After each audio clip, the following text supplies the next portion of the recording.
Okay, let's see.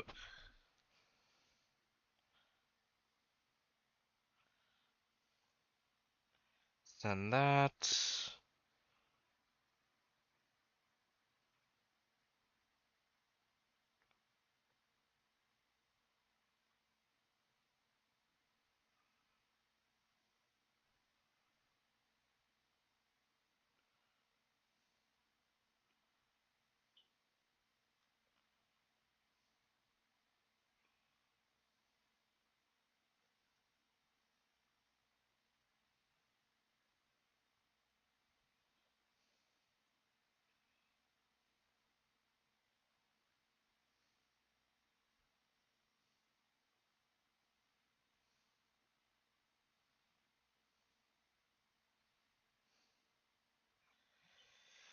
Whew. Okay. Now that's over with. Let me just put that over there.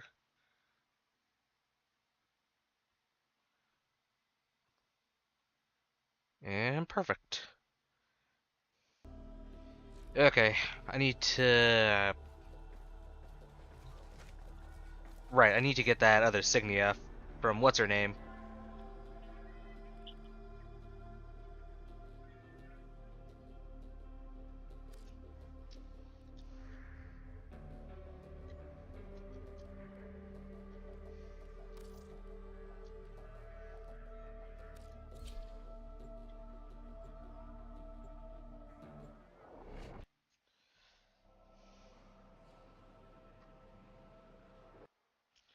I need to get that Blood Signia.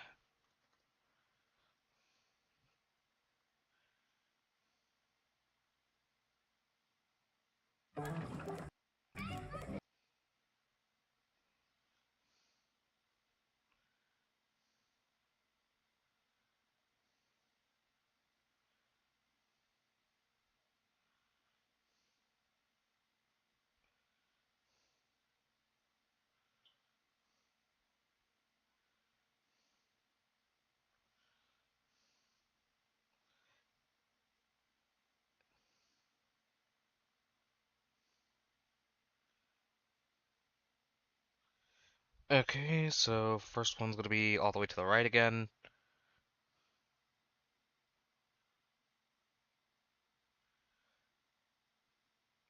Thing.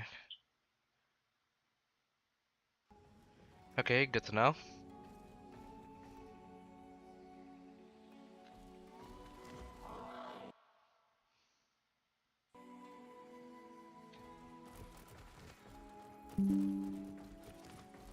That's me. I am no leader, but I call you to stand beside me in battle.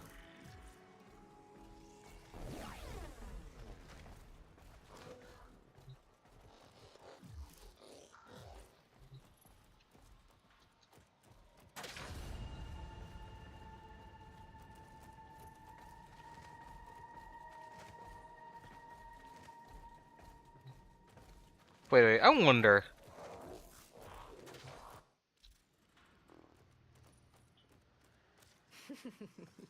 You know how much the old man misses the ward.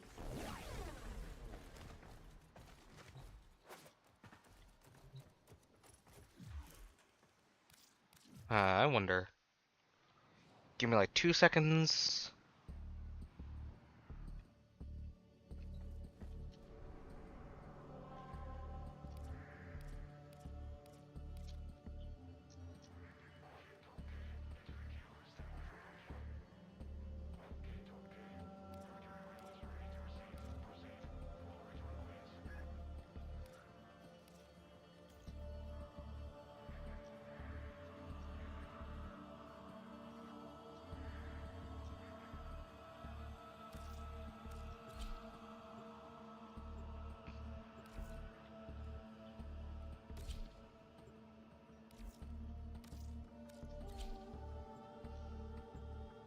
Two, one.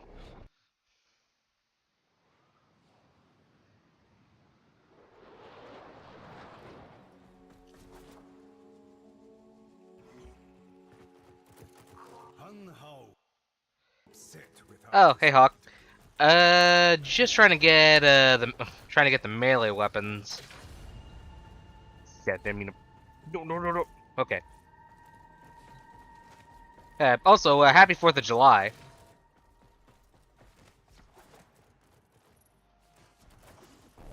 What you been doing, Hawk? Hello, little maker. Where I am going, I cannot take these with me. Let's see. I need to make one one wrath handle.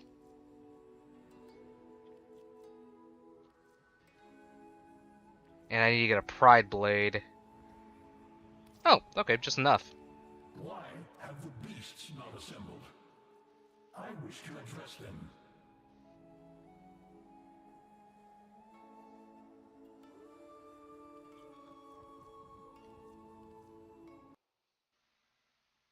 Just about to hop on the Xbox. Oh, okay. Well, hope your sleep schedule gets better. She has changed herself so much. I barely know her now. Yeah, so one wrath blade, one pride blade. Okay. It is a knockout until our next meeting. Okay, yeah, I need to do the skirmish against Vina. Goads us to fight. I'm good. Yeah, just relaxing on this game for a bit, and well, trying to get as much as I can. I'm pretty much halfway done with LR4, and a little bit more up to LR5. Really want to get onto it. At the moment, though, I'm trying to get this one Signia. Quick FYI, the game added these things called Signias, where they actually attach to your face. Well, either attached to your face or it could be used like almost like a halo or something like that. The one that I'm gunning after right now is against Vena, and it's basically a bloodier, well, a bloody Signia. Just to show you what they look like. Here's the one that they've been giving out during the game's Annie. Oh yeah, definitely. I mean, you gotta love it. At least it adds more than what Destiny's ever gonna do for the next few months.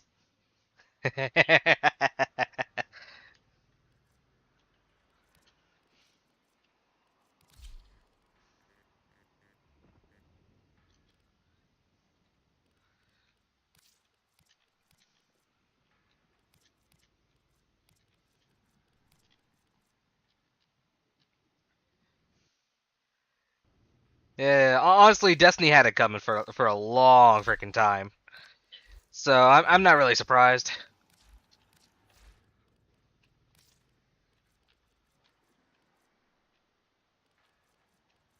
Let's see.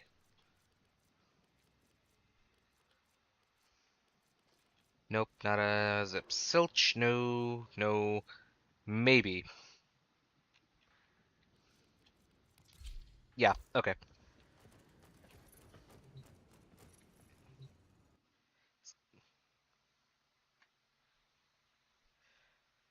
I mean, that's pretty much the usual thing with Destiny, though. Whenever a new expansion hits.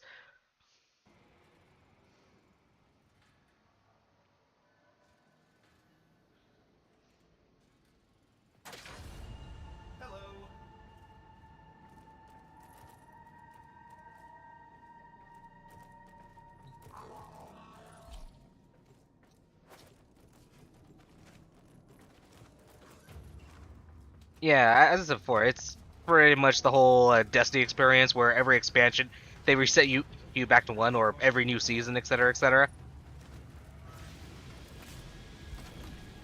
Yeah, but at least with this game, they at least keep the viability of most of your weapons. Like that's like pretty strong. The butcher Vina. Like a while ago will still actually remain strong today, Take her to the brink of oblivion. and maybe even a little bit more stronger if you I am her better.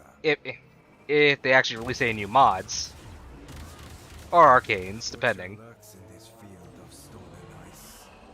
From from which our blood frenzy corpus use sustenance. Look for the biggest asteroid and crack it open.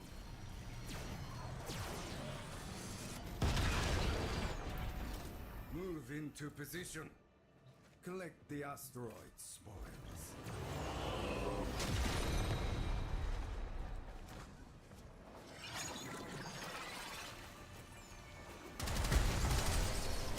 Come shadows. Come dead.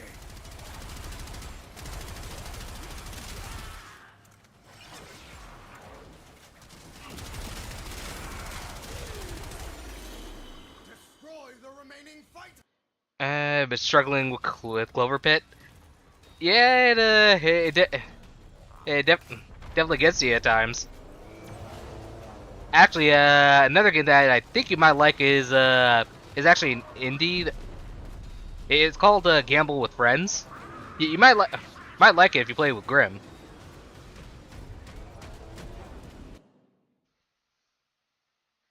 Okay, fuck this guy. Give me a minute. Yeah, go fuck yourself. Uh, seriously, created 3 minutes ago.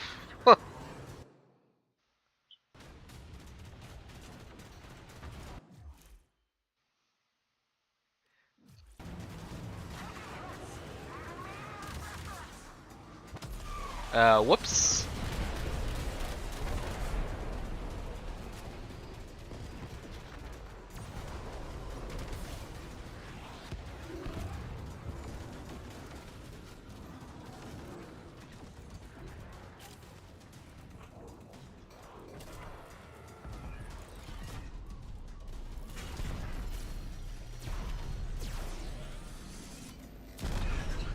Okay, that's a gon.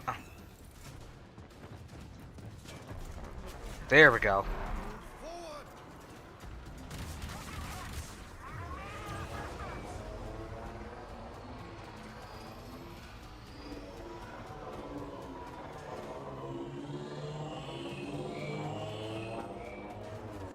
Uh, Is this your idea? yeah, wasn't he playing Tekken or something? Take them out. Tell him I said hi.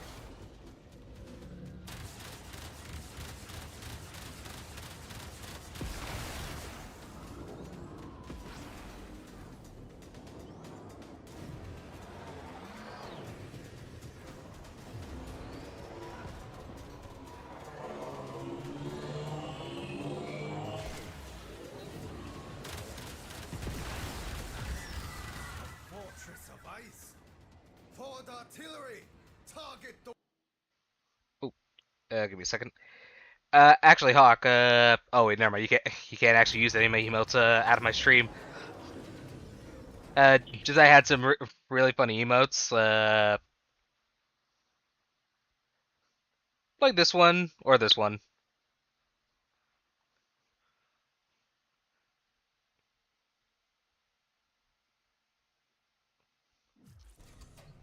Okay. Oh god. Oh, okay, we're good.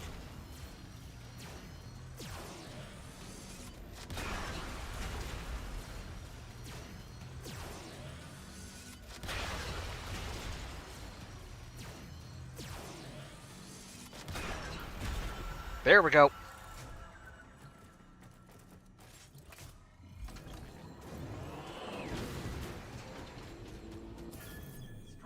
Two, one.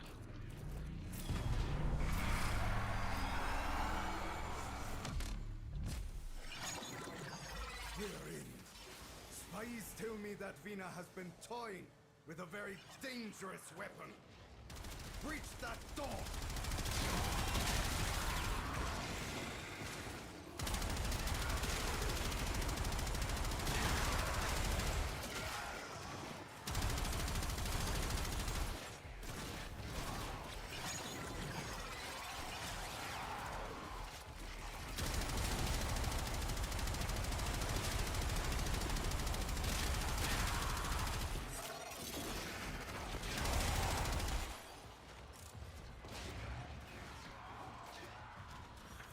And let's get moving.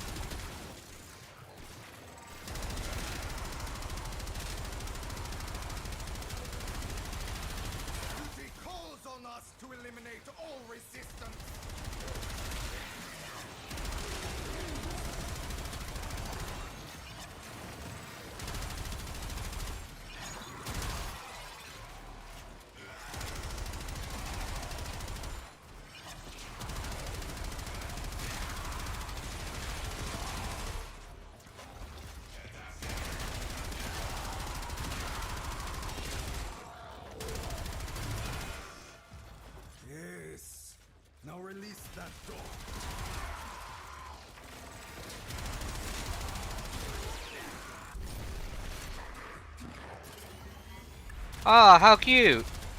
Oh, wait, shit.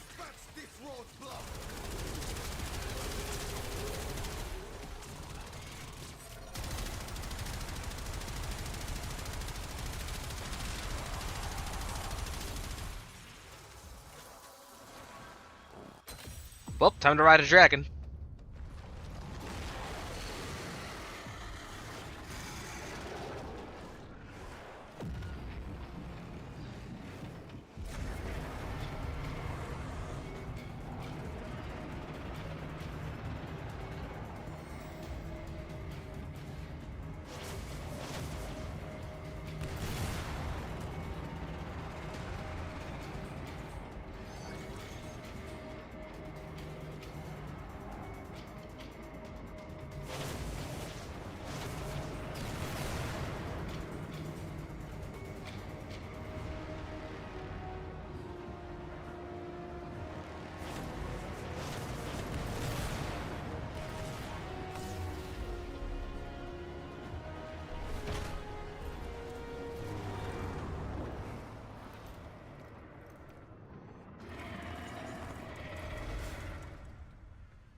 Come in.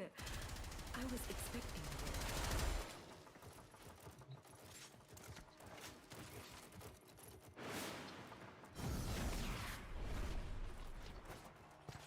I have awaited this.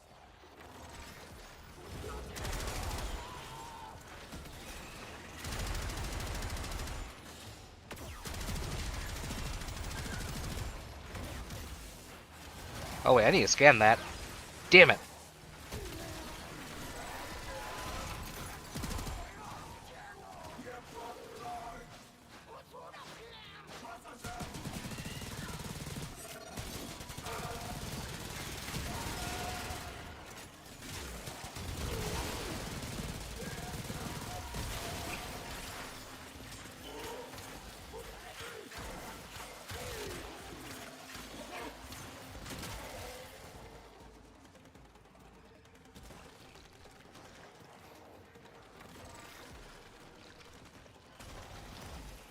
What the hell is that?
Not here. Okay, so it's over here.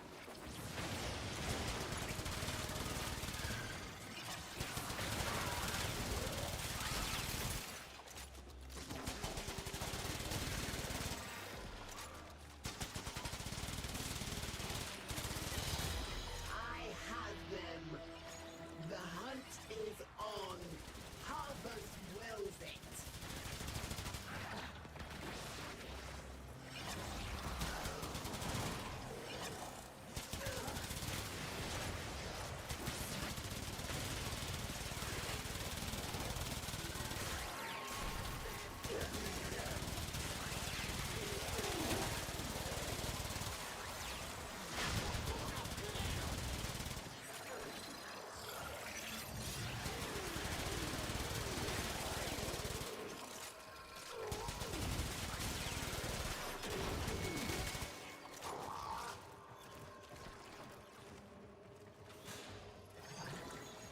It was a trap!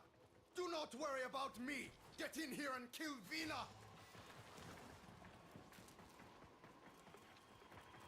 Okay, so that's how that works. Okay.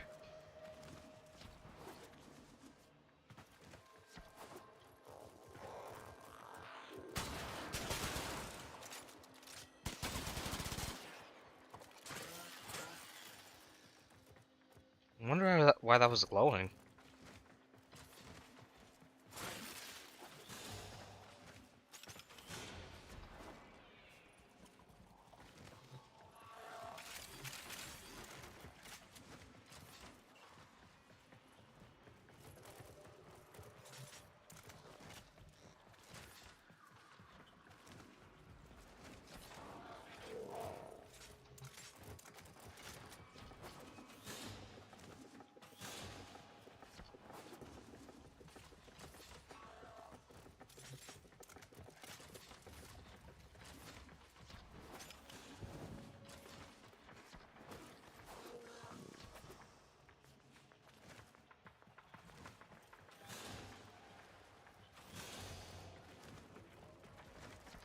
Damn it, wrong area.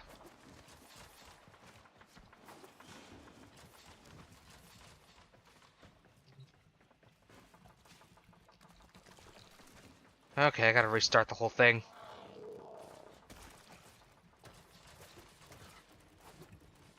Oh, okay, so it was right there. I was just being an idiot.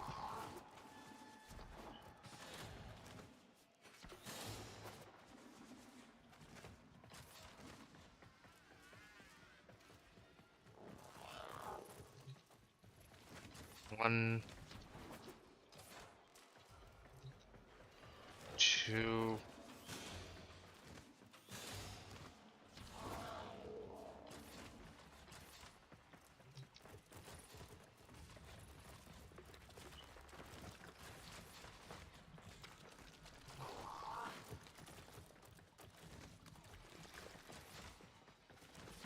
Okay, I gotta go back to the beginning.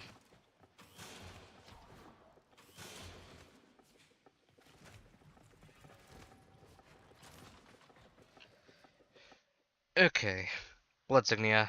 Uh,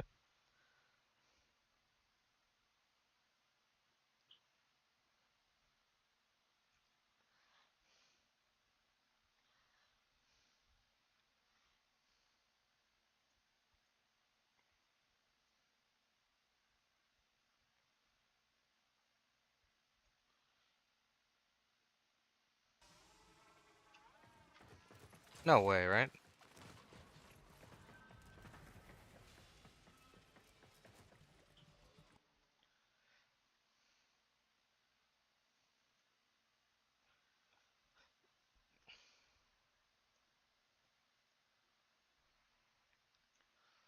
Huh.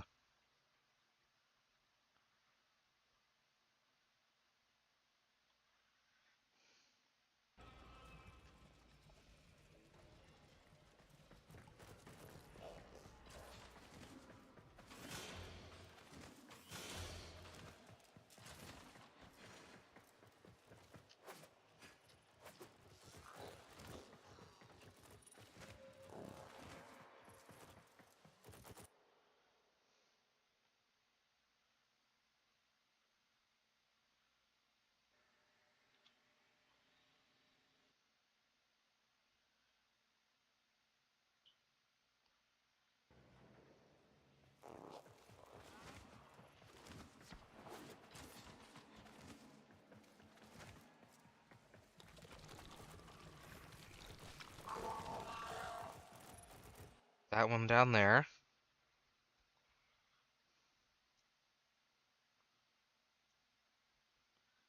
Okay.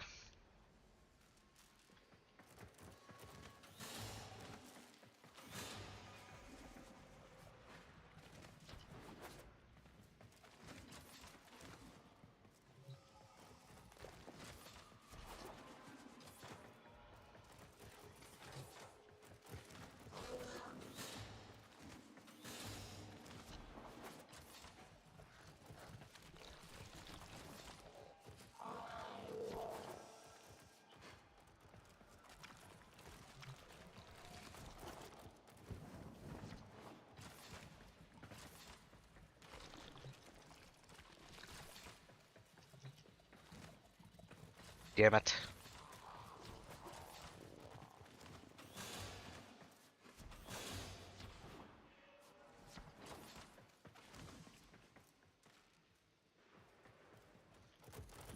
Am I missing one?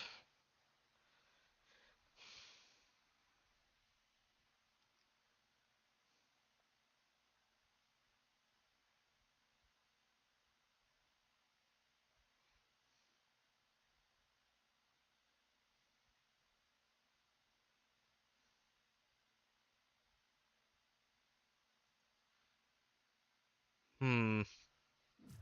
Okay.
Oh, okay.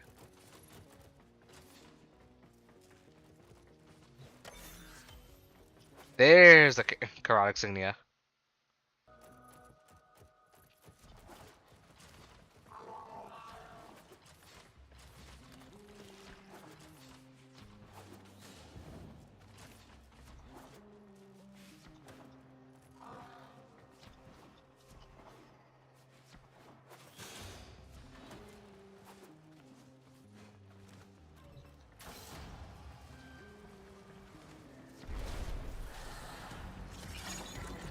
Here I am. Come get me.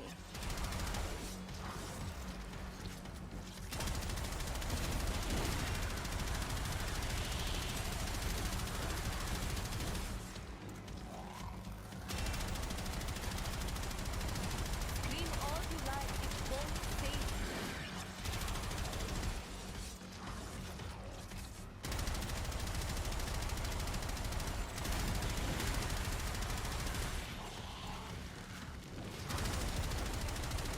Slaughter! Carnage! You are my god!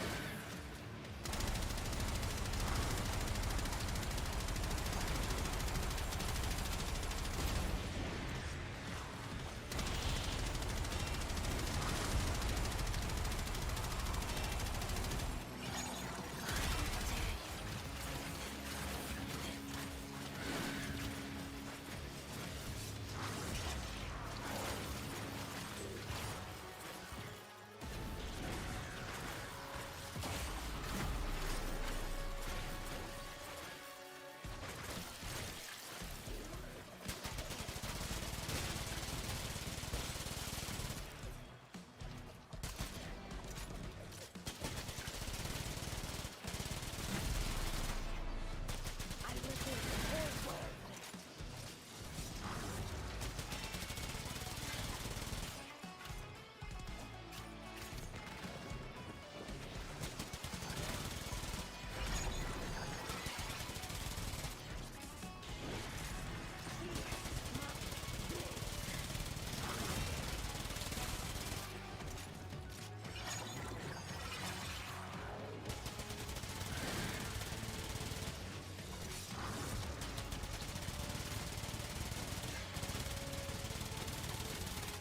Give to me all that you are.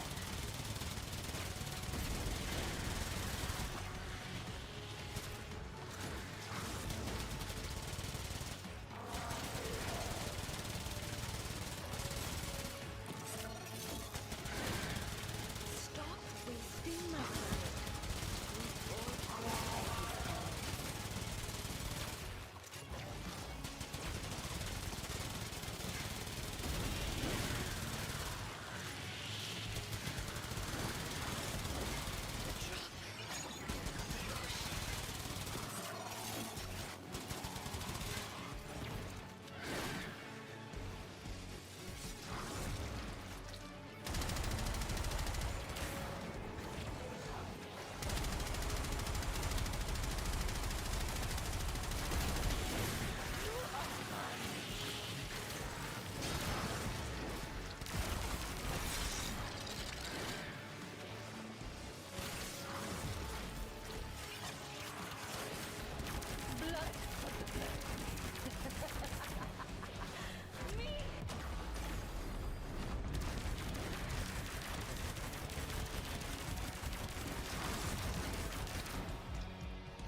Okay.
Company, I'll come to you.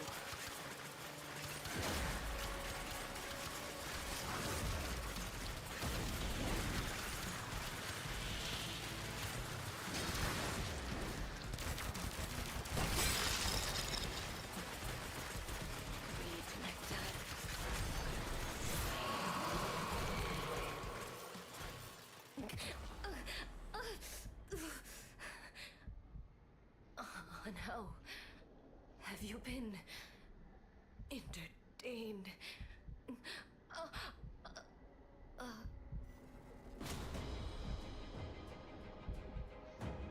Okay, well, at least I got the Signia. Oh, and a Pride handle.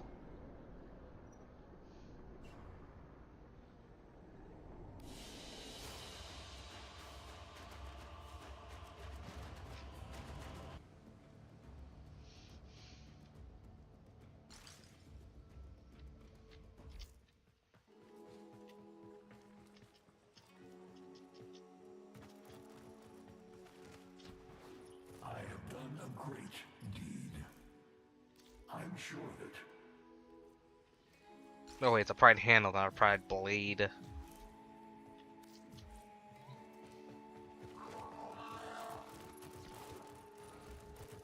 Constant battle keeps the blade and mind keen. She presents herself as a target. Let us accept.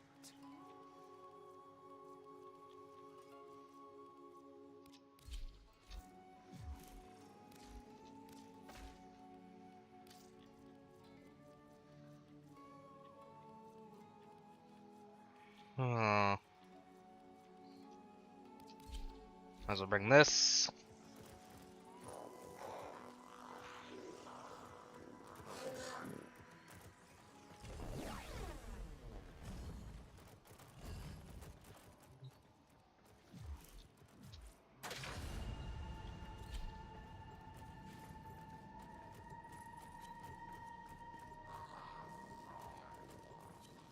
Two, one.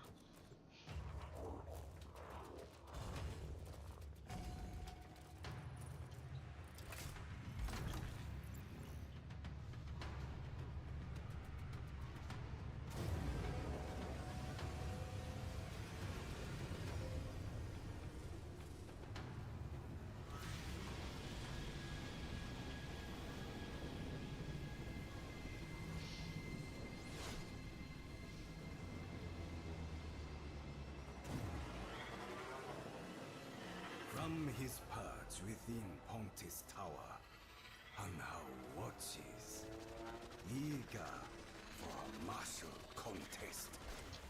Come, let us find Vina, and give the old sentient what he desires. Butcher lurks in this field of stone and ice, from which our blood frenzy corpus hews sustenance.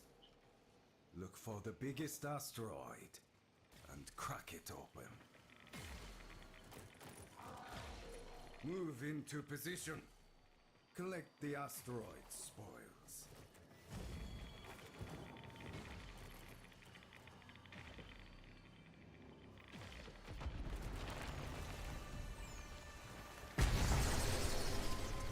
shadows come dead.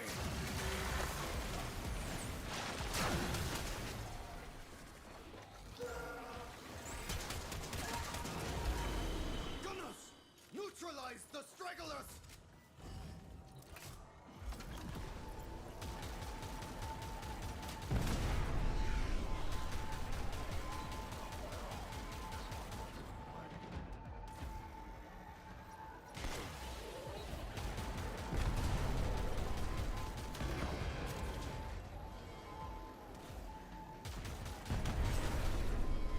Location marked. Move out.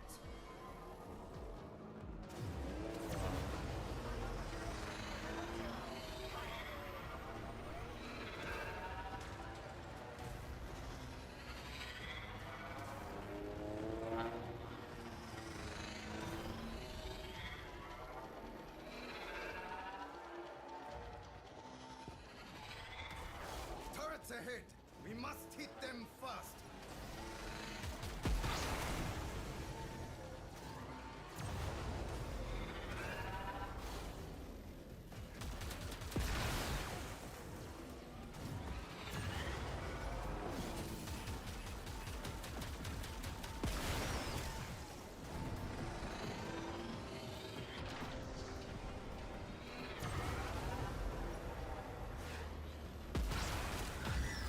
Ready, forward artillery!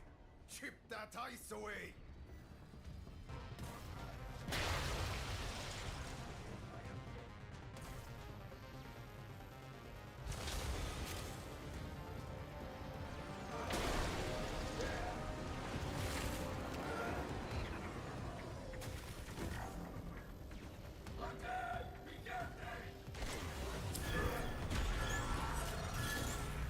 One.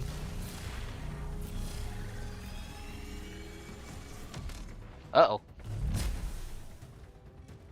We're in. Spies tell me that Vina has been toying with a very dangerous weapon. Breach that door! Don't tell me we got one of those.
Duty calls on us to eliminate all resistance!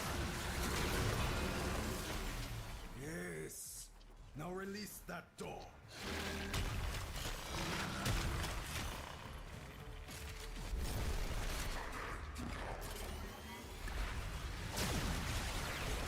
Dispatch this roadblock!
Goku, you are so predictable.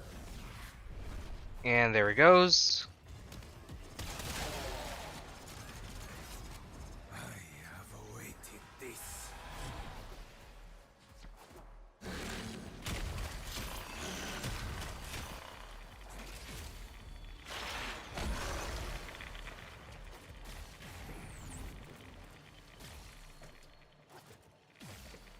Come on.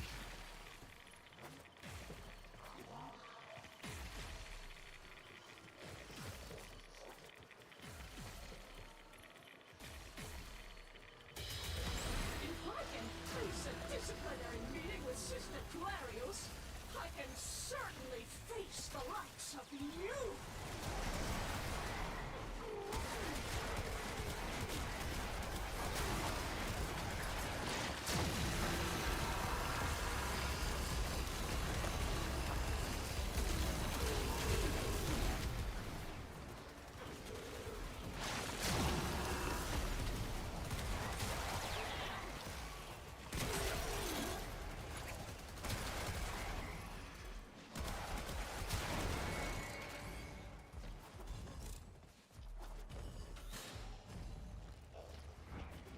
It was a trap! Do not worry about me! Get in here and kill Vina!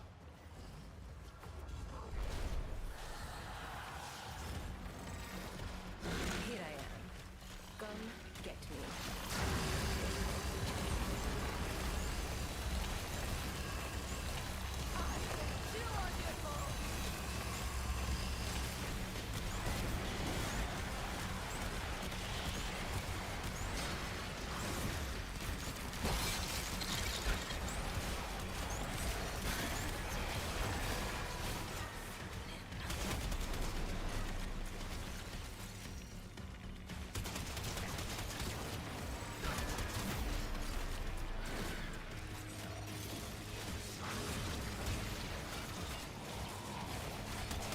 Stop wasting my time.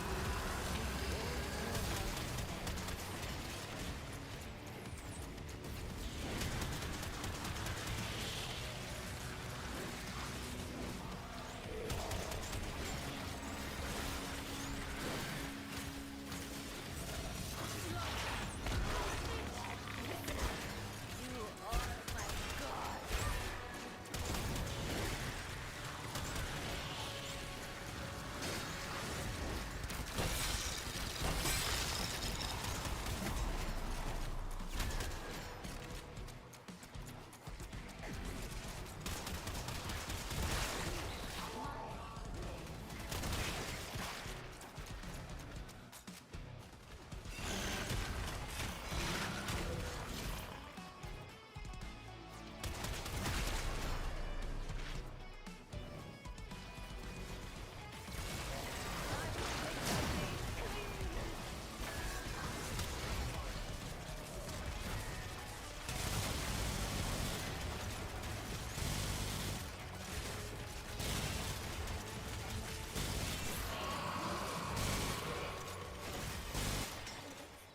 God, the fire rate. Find me.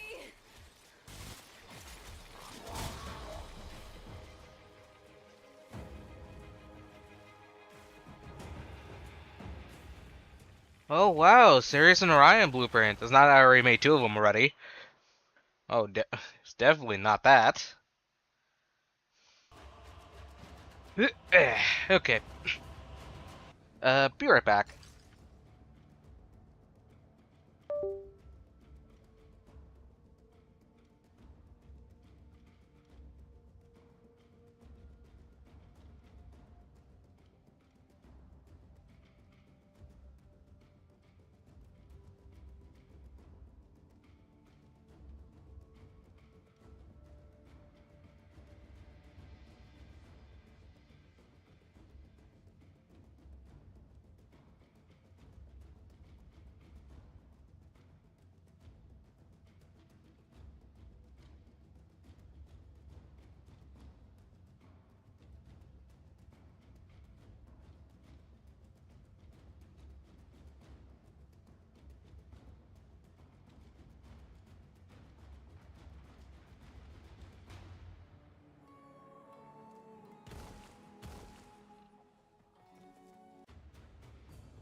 Okay, I'm back.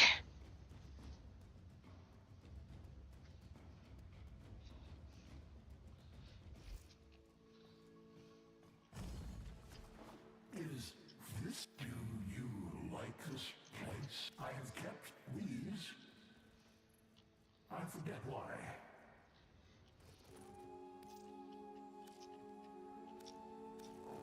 Oh, so you two, I do not... Is all this still here?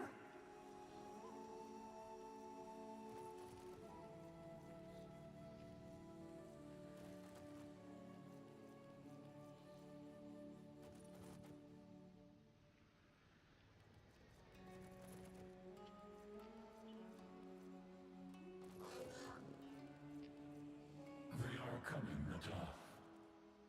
Coming to kill me. Just as we planned. I shall endure without you. The presence of the Kuva witch is an insult to the I only stop raiding that asshole ship when Orion says so. And he didn't say so.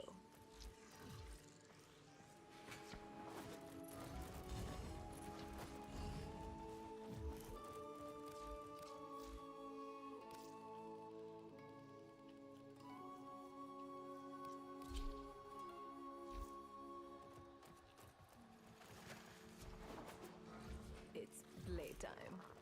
I want to show Orion I can still rule the skies.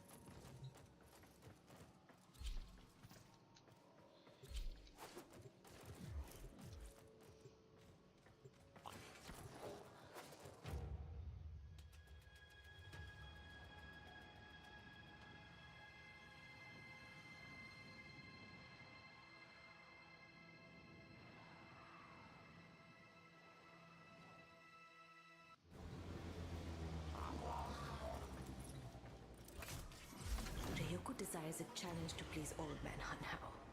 I desire blood. His. We will slice up his operation, and then we will cut down the Yaiba himself. Take out those security nodes. Ryoko already knows we're coming. Don't let him see from where. Fighters! Return fire!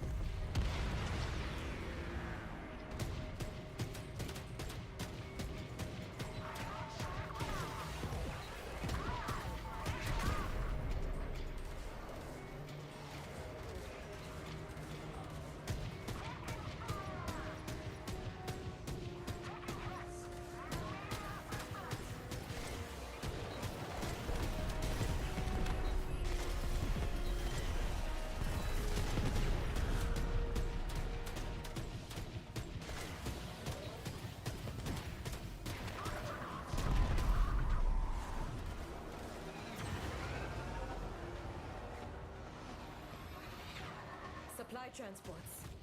Destroy their cargo and send them running.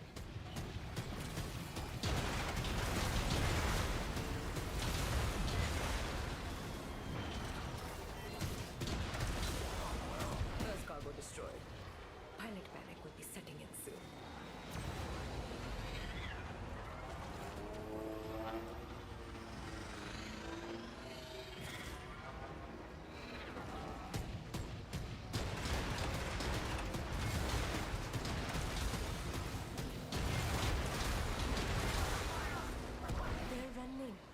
Give chase. As predicted, they fled right to a massive cloaking signature. Hit it with the forward artillery. Let's see what's on the other side. Well, well. Ryoku's Comet Shredder. This is how he's supplying his units. Tenno, prepare for boarding. Let me just On me. there we go. Attackers! Keep them off my back.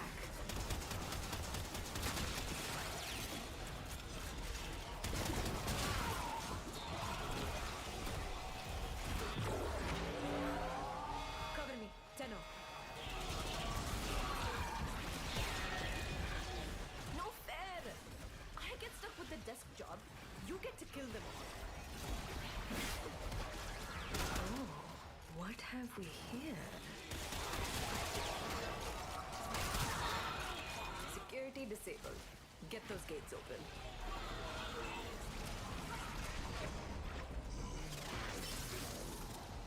There we go. Oryoku, what was yours is now ours. What do we have here? Ship's captain? Finally, a challenge.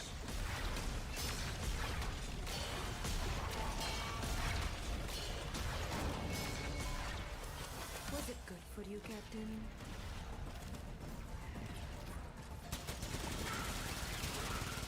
You, be a dear and get those cryo cans for me.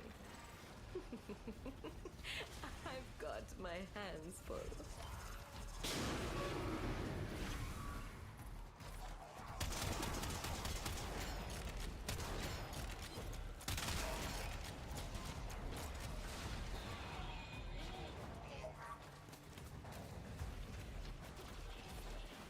Look! Everything we need to make those ram sleds pierce a capital ship. Quick! Get in that ram sled.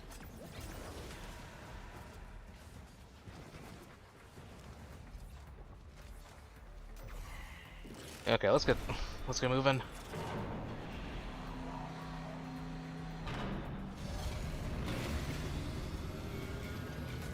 Here we go!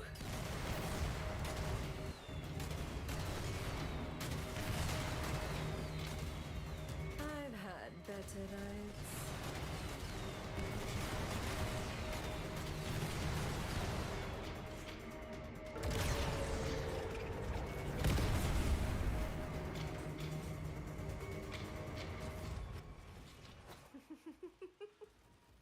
Ta-da!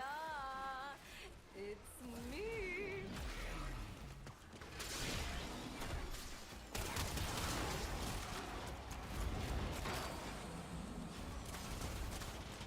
Gates held shut with mag coils. Find them and scrap them.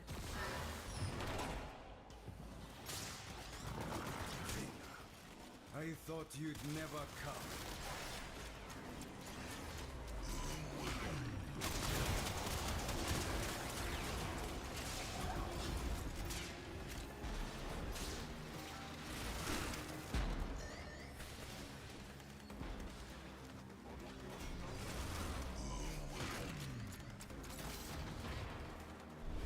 Okay, here we go. Vina. Doom. A simple provocation brings you right to my killing floor. A lesson for these Tenno. The Veil are easily manipulated. Oh, Ryoko. Would it seem more noble to you if I draped my ego in notions of honor and duty, like you do?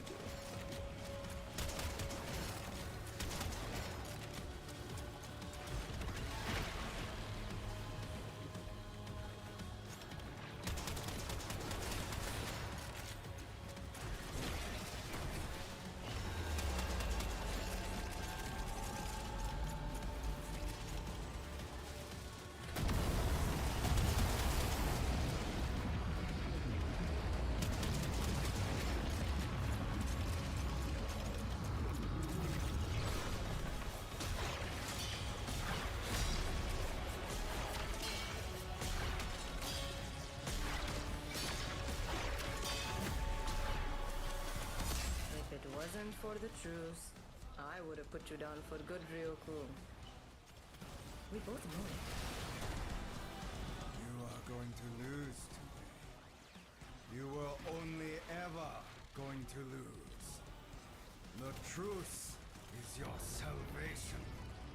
Submit to it. Eat.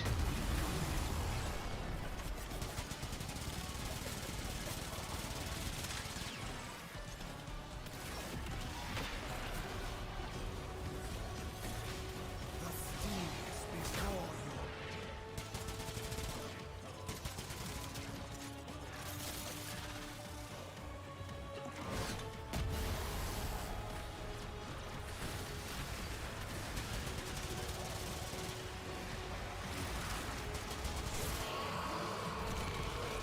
Honorable defeat. You better purge those wounds quickly, Ryoko. I want to go again tomorrow.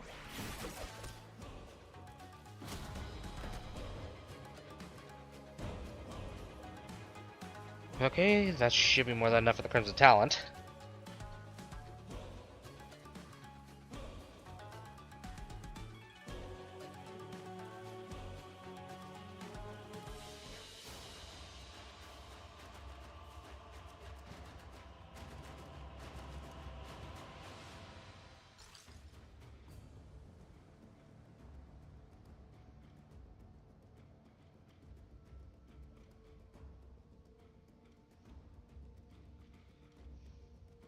Oh, hey Rex.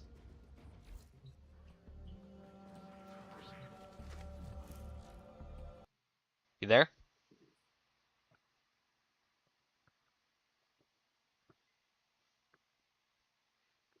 Your mic's going like in and out like a lot.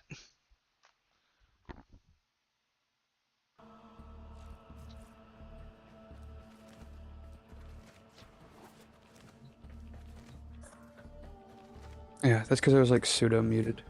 Oh, okay. How you been?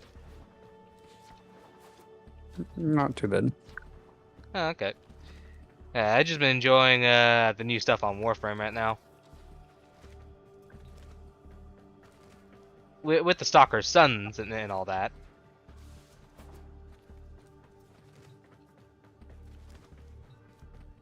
What about the stalker?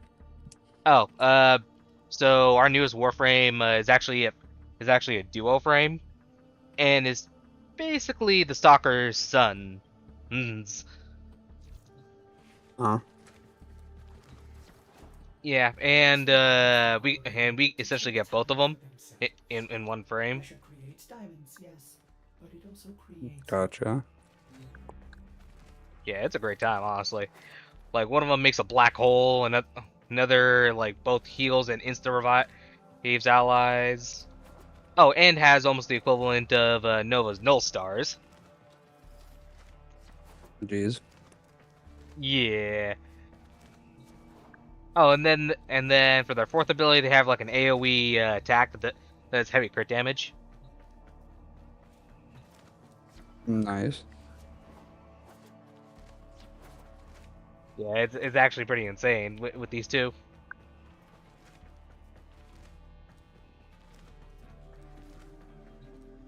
Also, TennoCon's gonna be coming up again. I saw. Oh, you saw the trailer and everything? Mm-hmm. So, do you think we're gonna be seeing Adis again, or do you think we're gonna be seeing Era? Because it sounded a lot like Era's voice. It's definitely Era. Yeah, probably. The big thing is Era's still around. Yeah, as Azul. Tomato right now. He's the one that's technically still running the Archons, I think. Narmer. But you get it. He's still running the Archons. Yeah.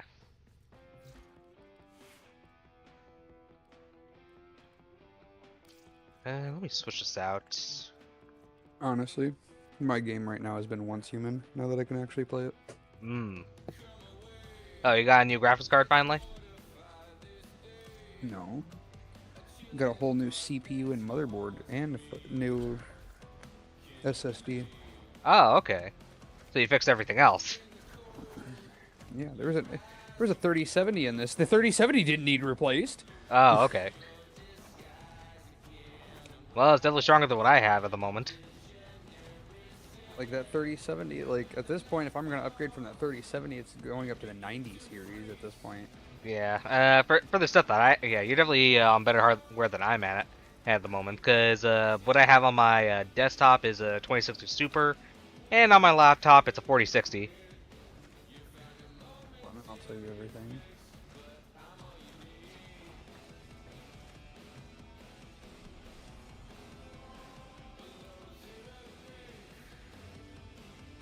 So CPU I upgraded to was a Ryzen 9 7900. Ooh, Ryzen. Intels were too much. Huh? Intels were too much. Nah, honestly, this was just more of like I found the whole Ryzen 9 CPU Mm-hmm. and the motherboard itself, and he only wanted 200 for it. Ah, okay, okay. 32 gigs of RAM, DDR5 now. Mm-hmm. Um,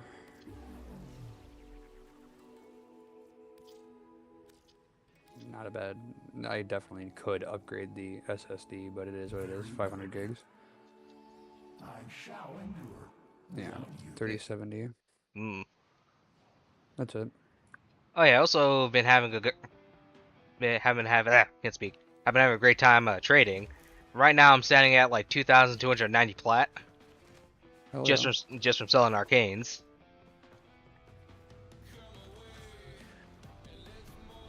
That's nice. Meanwhile, me sitting here finally happy that I have a computer that could realistically run Star Citizen if I wanted it. Yeah, I probably would never touch Star Citizen. I don't blame you know what the sad part is about that game? Is I will never blame anybody, period, for not touching it, because you need a NASA computer bare minimums to run it. Well, not just that, you also have to put out a mortgage. To buy the game? Yeah.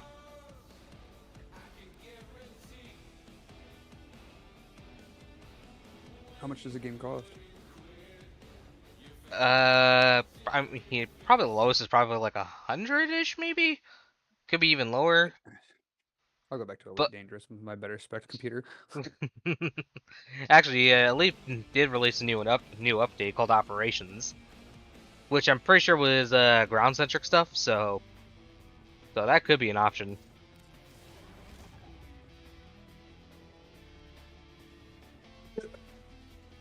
I would, like I said, but What's Human is really good. Hmm. What was it again? What's Human? Yeah, it was an extraction shooter, right? No. They kind of play it off like it's going to be a survival game, Mm-hmm. and it ends up being like a survival game mixed with something like. And I know this is a horrible comparison, especially considering the state of play of the game right now. Yeah. So please excuse the comparison. Yeah. But reminds me of something like combat-wise, Division and stuff like that. Ah. Like name a good combat third-person shooter, and it's definitely nailed that dead on. Hmm. Which is, like I said, it's weird because like I've always had like a pet peeve to pick with a few games and stuff like that kind of genre mash and stuff. Yeah. Not that genre mash games are bad sometimes, but like you get it. Like there's a right way to do it and there's a wrong way to do it, essentially. And then there's an incredibly horrible way to do it. Yeah, or like honestly, the one that everybody's really guilty of right now is making a good game overall. But like, Power World is a really good example of this. The overall game survival in the whole kit caboodle, right? Yeah. The game is actually really good. Now, the actual combat in that game is horrendous, Oh. in my opinion. Huh. I don't know if they fixed it, but so keep in mind, like, this is still probably pre-release. Yeah, Pal yeah. World, like, really early Pal World, where it was really, that combat is stiff. Hmm. So, you kind of get what, like, kind of name the games weirdly. They're kind of like if it's a, survival game or MMO, survival game, RPG, kind of like Valheim. Yeah, Kind yeah. of, you know what I mean? Like, kind of go down the list of games in that genre mash category, and it's weird. Because, like, if they do really good in the survival mechanics department, it's almost like the combat mechanics don't feel as good because of such. Or if they end up doing really good in the combat mechanics side of things, then some of the survival mechanics seem to be like a pain in the ass. It's a balance, essentially. Right. And I think I found one that actually does it right. As far as when I'm in combat, I feel like I'm playing a third-person shooter like I should. The base building is good, and there's a lot to it. Okay. And the go ahead. survival is there and definitely prevalent, but it's not crazy in your face of like, oh, if I don't eat or drink, I'm going to drop to the floor dead. Ooh. You know? Yeah. Like, I don't drink water and stuff like that. I don't have as fast of stamina recovery, and my character's movement speed is slightly slower than normal. So basically, I move at base movement speed for being thirsty. I just get nothing but increased movement speed and stamina recovery for drinking water. I am Food's now kind of the thirsty. same thing. I am now thirsty. Let me drink this gamer subs to solve the problem. Or Right, or but, the like, dirty water. Well, no, it's really good. You know what I mean? Like, I'm not even saying like most games need to take the death mechanics off of that stuff. Yeah. But like, for example, in a game that like you could tell that you're gonna do this is a really good example of like I do it a lot of combat stuff like that. You want your people to explore. You want them to play the game. Yeah, yeah. It's a really good incentive. But how do you make the survival feel still prevalent enough that you just can't willy-nilly just go off, do whatever? It's still detrimental to drink dirty water. There is illnesses in this game, all DayZ style. Like, oh, your character's you decided to eat raw food. Your character is vomiting his guts out off the side of his house. And cutting edge, crit and meltdowns up in there.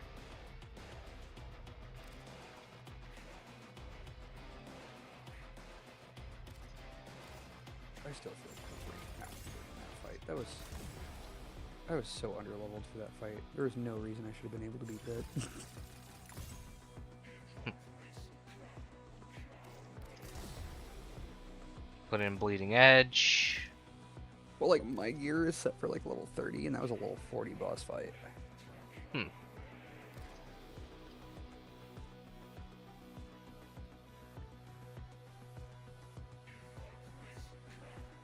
don't know.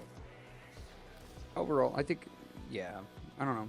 This is one of those games of, like, I'm definitely not going to at least try to steer people towards it, because it is at least a good try for being free to play. It's free 50. I mean, who can turn that down? Wait, did you say 350 or free 50? Free 50. Okay, okay.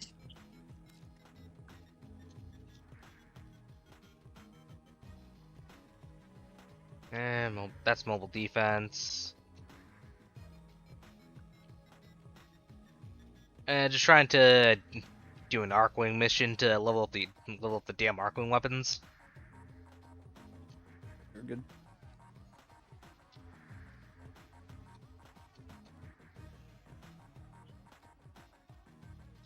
Or, you know what? You know the thing that really gets me right now, bro? Especially now that I'm doing it literally right this second. Uh-huh. Why is it that, like, this is an across the board one. Name Ark, name Rust, name the actual survival game. Why is every last one of their cars and vehicles and stuff like that the most horrendous things to drive? Hmm. Do you know what I'm talking about? Not really. Absolute, like, if you played 7 Days to Die, Uh-huh. I have you haven't. driven No, you haven't? Nope. Okay, I was about to say, that's a really good example of it, too. Like, Usually a lot of those games, the vehicles are stuttery and they handle very horribly. Corvus capital ship has become a staging platform for Orphic's sentience. Remedy this. Okay, I need to hurry up to that station before my freaking pilot decides to move the shit. Freight linker on scope. Abandoned. Tenno in the second. Terminate them. E1. There we go. Ghost train. By the way, got any plans for the 4th of July? No. Oh, the fireworks were at Big Cottonwood. They did those today. Hmm.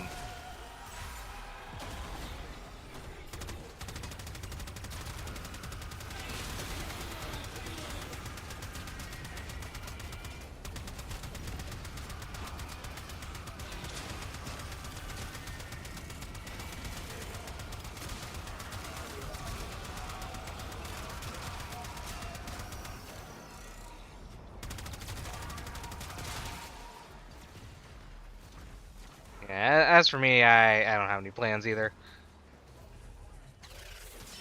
Scavs missed to be Besides, maybe just kicking back, relaxing, and enjoying the fireworks. Yeah, like the most I've got planned is I gotta go get Ray from her grandparents tomorrow. Hmm. And then my buddy wants to go play pool. That's about it.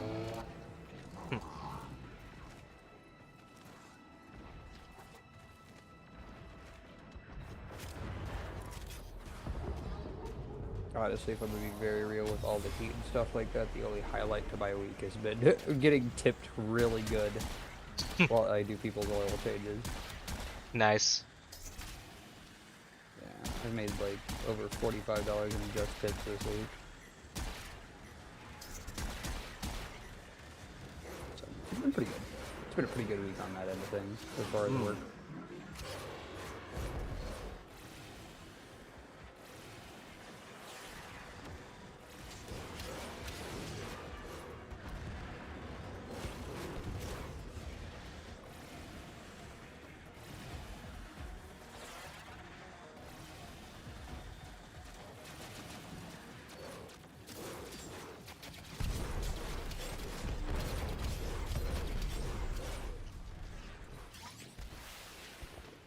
You guys can go fight and argue on your own time. I'm running past you guys.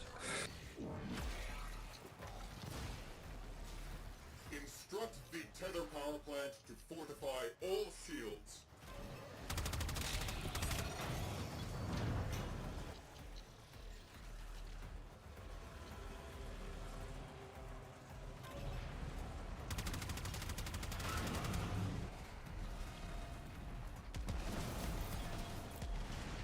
Two, one, and I'm out. Dropping Tenno out of airlock.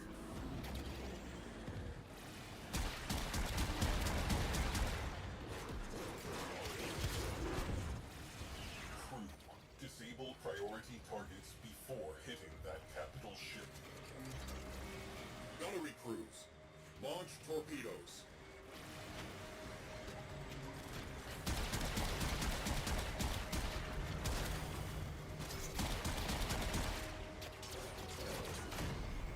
Oh, damn.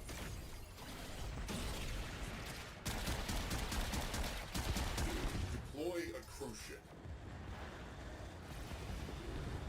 They called some friends. Enemy cruise ship has punched in. Locating breaching points. Launching ram sleds.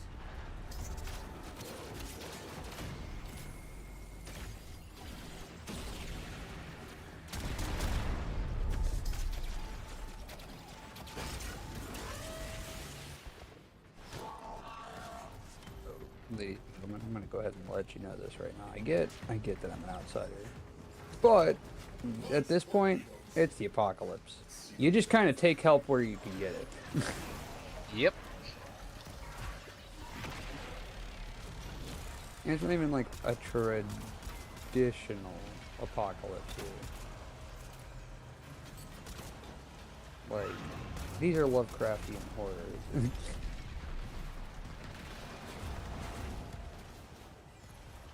If you want to be chased by Siren Head on your own time, you can go do that on your own time.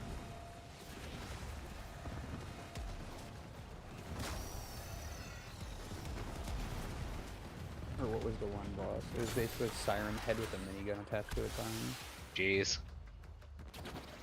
Like I said, just kind of name the Lovecraftian horror. They kind of got it. They're pretty out of pocket.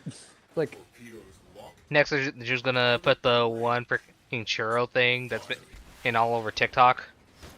Away crew, kill the lights. sadly, I could see that being a deviant. And before you ask what that even is, it's you just kind of chalk it up to being a pal from Pal World. That's Oh, what a deviant is. that sounds nice. Like, honestly, yeah. They're done very differently than what Pal Worlds are done, so it feels not like Pal. And this game kind of came out around roughly the same time Pal World did, so it's not like they could have really copyrighted them on that same one. I do know that Once Human did have a Pal World crossover event going Must solve secondary at one point. to permit system shutdown. New terminal marked. Wait a minute, this is just an overglorified mobile defense. Analyzing solution. We need heavy ordnance. Fire torpedoes.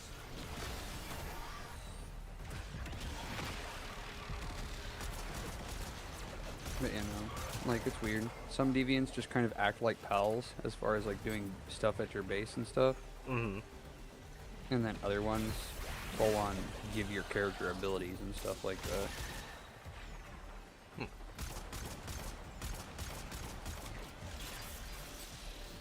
Some of them can be even further used than that, like straight up combat pal, like basically combat deviants. Combat deviants. Yeah. Like I said, it's just kind of like, it's a bit weird because they do very different things. Some of them like can be very comparable to Pal World in that sense, while other ones cannot. Like the samurai one I use, I don't think I could compare it to a Pal. Neutralized. Next up, capital ship.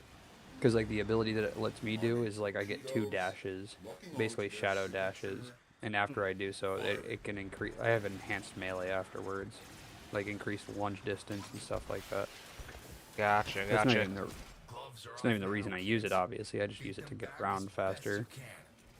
And then the other ability of it is it summons the samurai that'll help me attack stuff.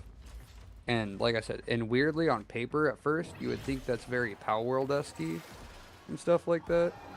But that he just teleports around and actually just straight slashes stuff all in the immediate area, kind of thing. For voice.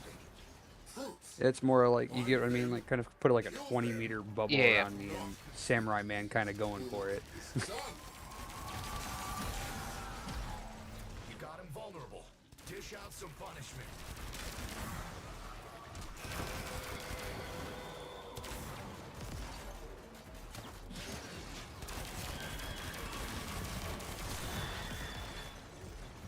Okay, so through this noise, I need to get my necromech.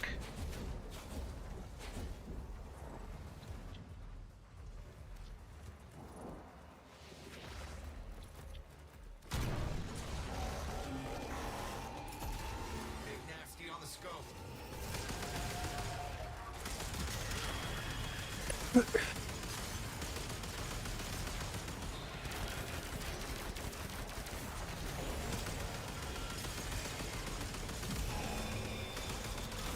Letting an orphans grow stronger just so you could feel like a hero for taking it down. Be a dangerous game, kid. That's a deviant. Wait, what? I just found a deviant.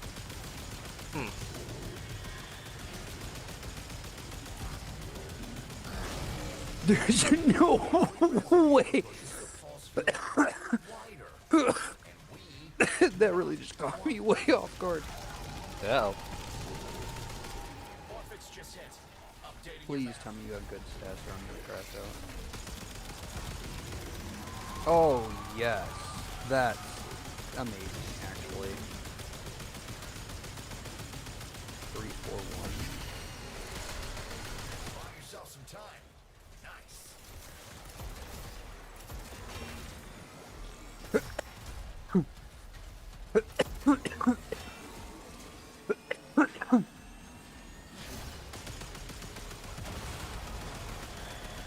Oh, that's a huge upgrade to my base right there. I got a pal that'll, yeah, pal. I got a deviant that'll sit here and mine resources while I'm not at base. Hmm. You won't even be able to scratch that Orphix while there's resonators nearby.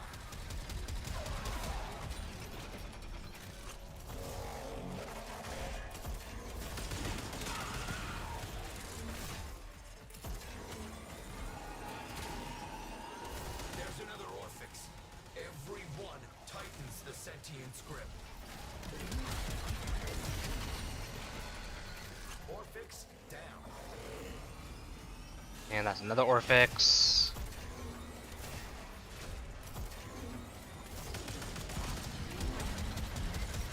Okay, one of those.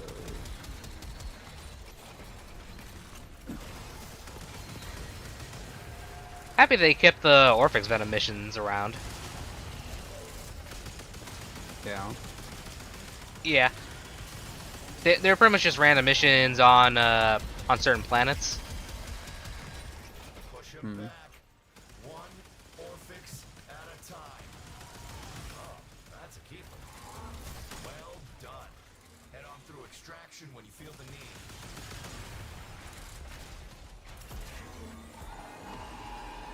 And another deviant? What is going on? Why are there so many deviants all of a sudden? What?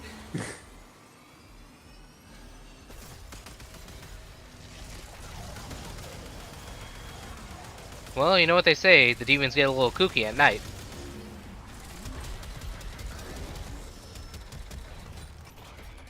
Two of them, and they're not even like out in the wild. They're here in a settlement.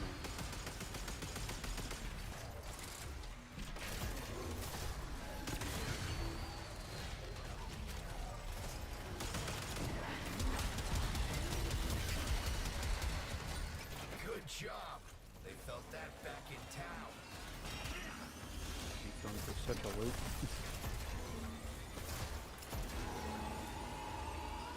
Big old Orphix ahead. But I'm getting deviant. But it took me forever to get in some cases.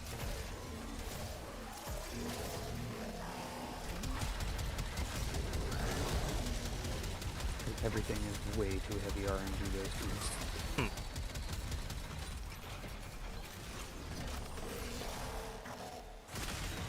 I like RNG as much as the next person, but a lot of RNG kind of rough. It's down.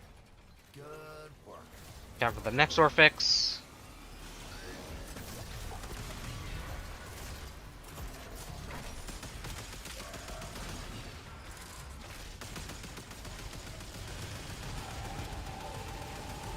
His mother would say, kind.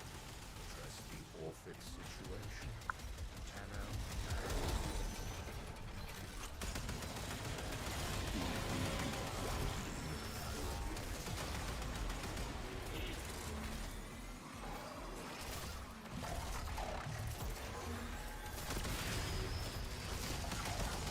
Come on, spread eagle for me. Looks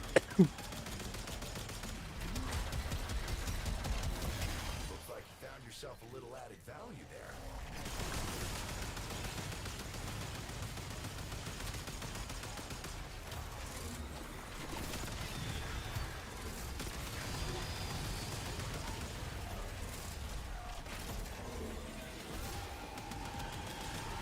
Orphix.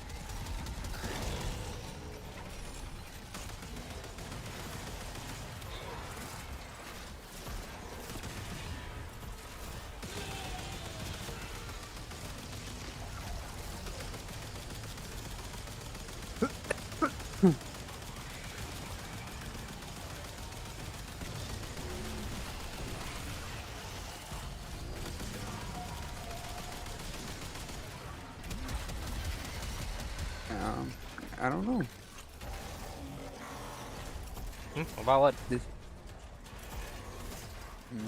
If I want to go join everybody on this dungeon, this 40 player dungeon.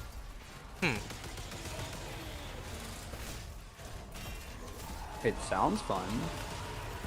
Old Orphix ahead.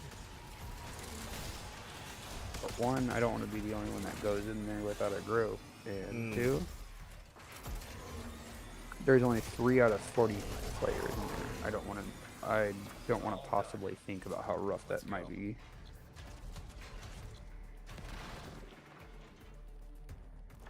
Because believe me when I say that this game kind of strikes me as that if it says it that it can go up to 40 players, I'd probably try to get close to that number or be really above that level. Sentient presence at 0. Walk away in slow motion. Orchestra swells. Like I said, the genre mash that this game is, the genres that they do decide to dabble their hands in, they've definitely grabbed the best of all the genres. Like, you like MMO stuff? They grabbed a lot of that stuff in the best way. Do you need to do any of the MMO stuff if you just want to play a survival game to get from start to finish? Probably not.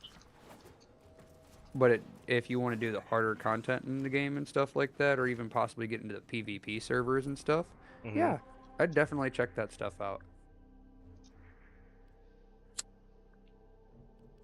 I don't want to do that. Man, I might want to do that, but like I look at my gear and sometimes I wonder if I'm playing the Division because of how like in depth some of the gear goes.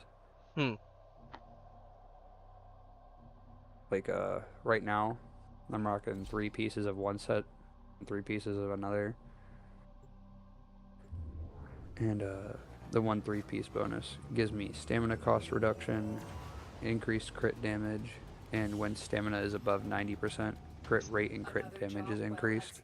And then the other one is a headshot.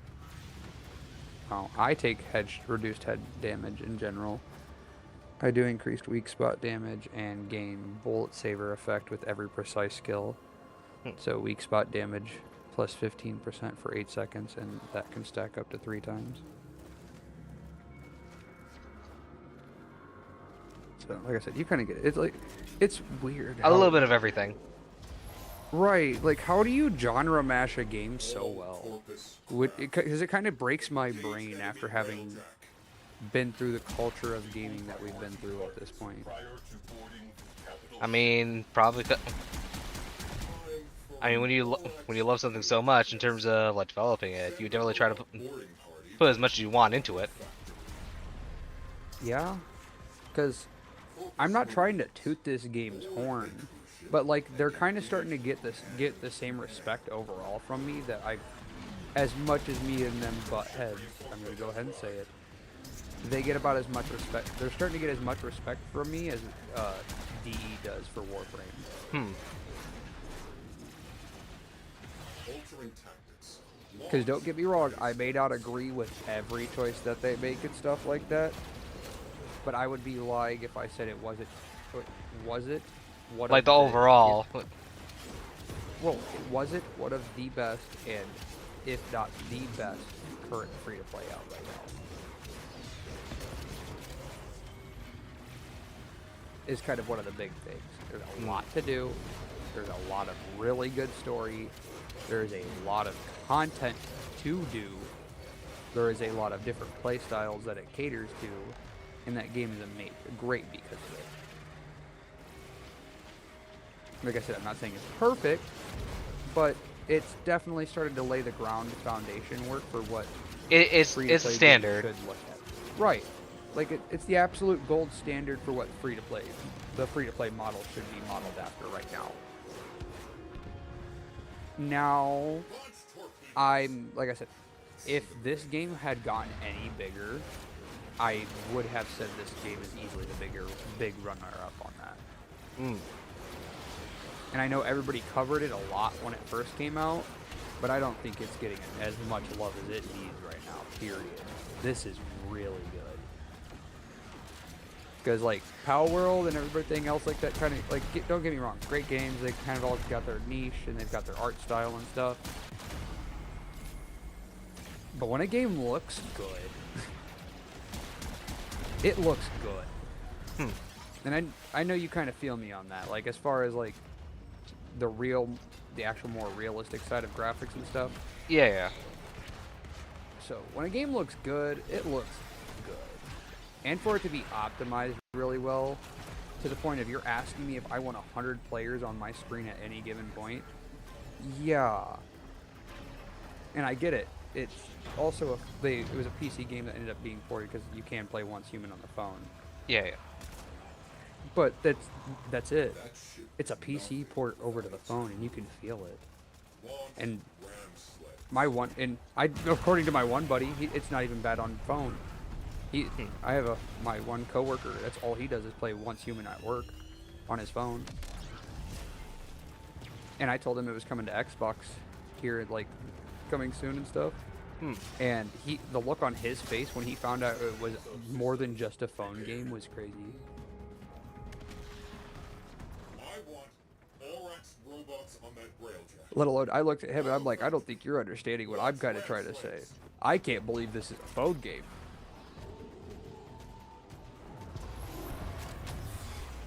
Because usually those come with their caveats. Oh, okay.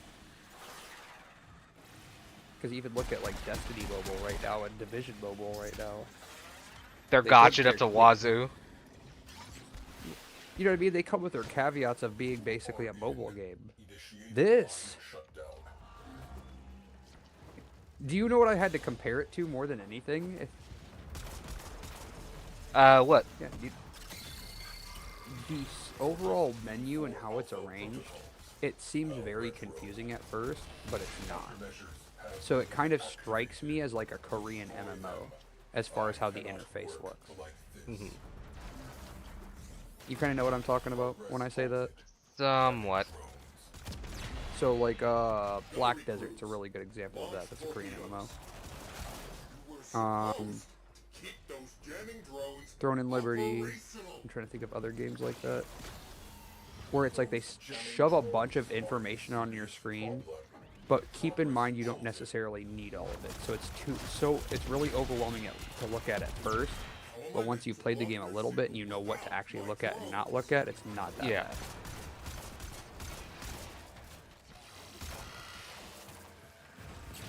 I don't know if you've touched any Korean MMOs to be able to get like a good judgment call on that. Well, but I haven't. And no, I haven't.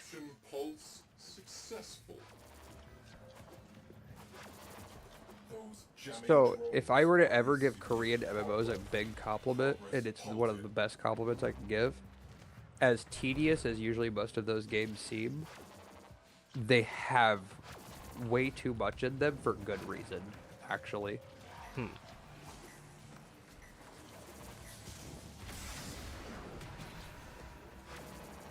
Like, I know I rag on Black Desert because of its pay-to-win shenaniganry and, like, the frame stuff, the frame data. But there is realistically, like, if we were to think about getting into an MMO, there is a lot of content to do there. Like, you can own a ship. There is a lot of, like, sea monster battles, too. You know what I mean? Like, there's a lot to that game. Yeah. And that's not even getting into the fact that there's stats for, like, actually farming and stuff like that. There's a fishing stat and stuff like that.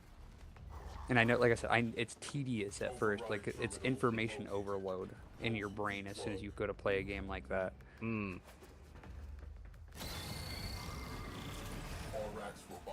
Like, I just logged onto the game. Why do I need to press X on these many tabs before I even start to move my character?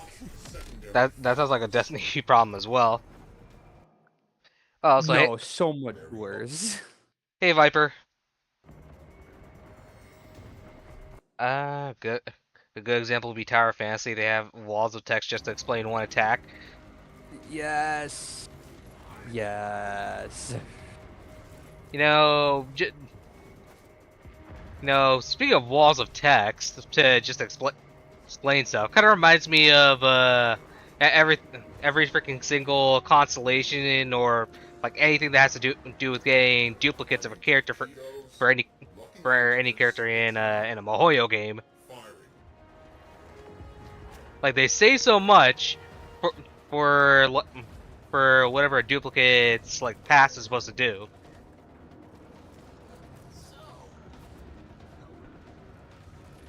I'm saying, like, it's so much sometimes. I get why they do it, but also on the reverse end of it, it's a lot, and it usually shoves new players away very quickly.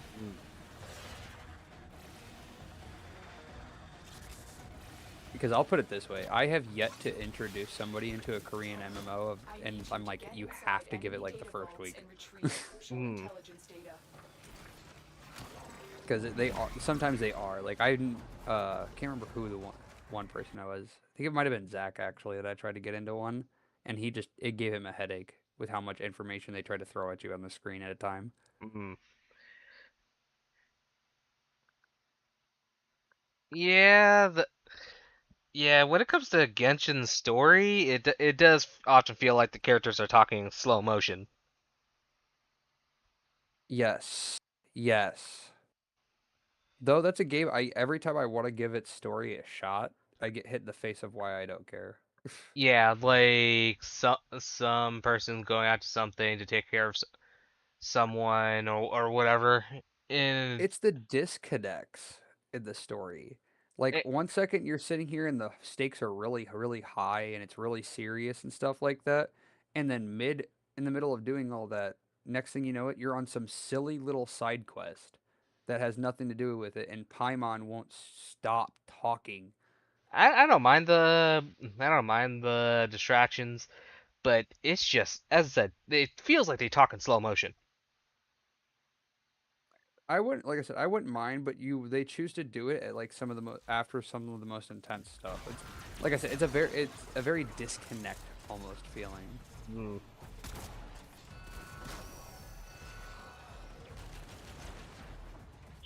Like, how am I gonna go from cooking quest to end of act boss fight?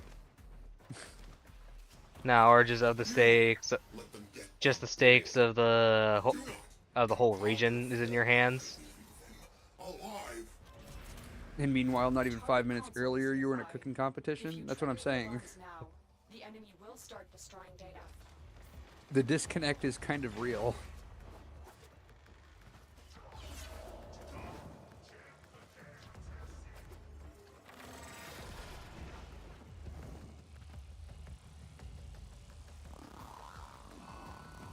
Oh, come on. Triggered.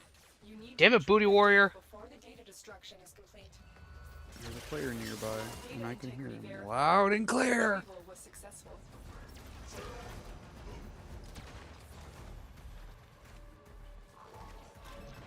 We are not throwing hands. That is not what we are doing.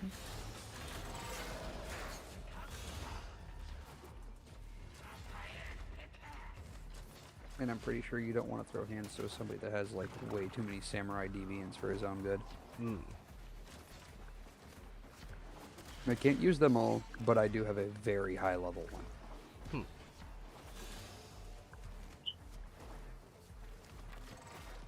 It's pretty bad. Honestly, I almost wish I didn't get it.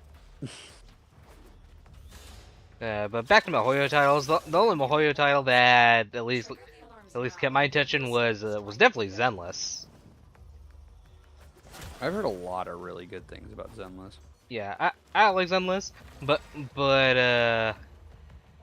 the story did kind of deviate to what I was kind of expecting from it. Because at the end of the day, our characters are pretty much supposed to be in the background. Now they're trying to make them into like a full main character, well, full like fighter in the game. Fun. When there's more or less supposed to act like the Bane of like all the teams that are supposed to go into the Hollow. They won't even know it's gone.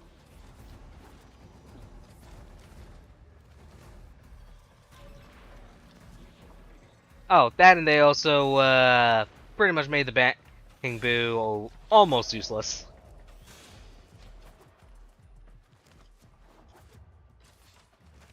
I just want Ananta to get here. I think you're gonna have to keep on waiting, bro. I am gonna wait. Have to wait for a little bit. I know they delayed it because they didn't. They had to actually had the delay release for it. So is the Ananta release going to be the equivalent of we had X before Ananta?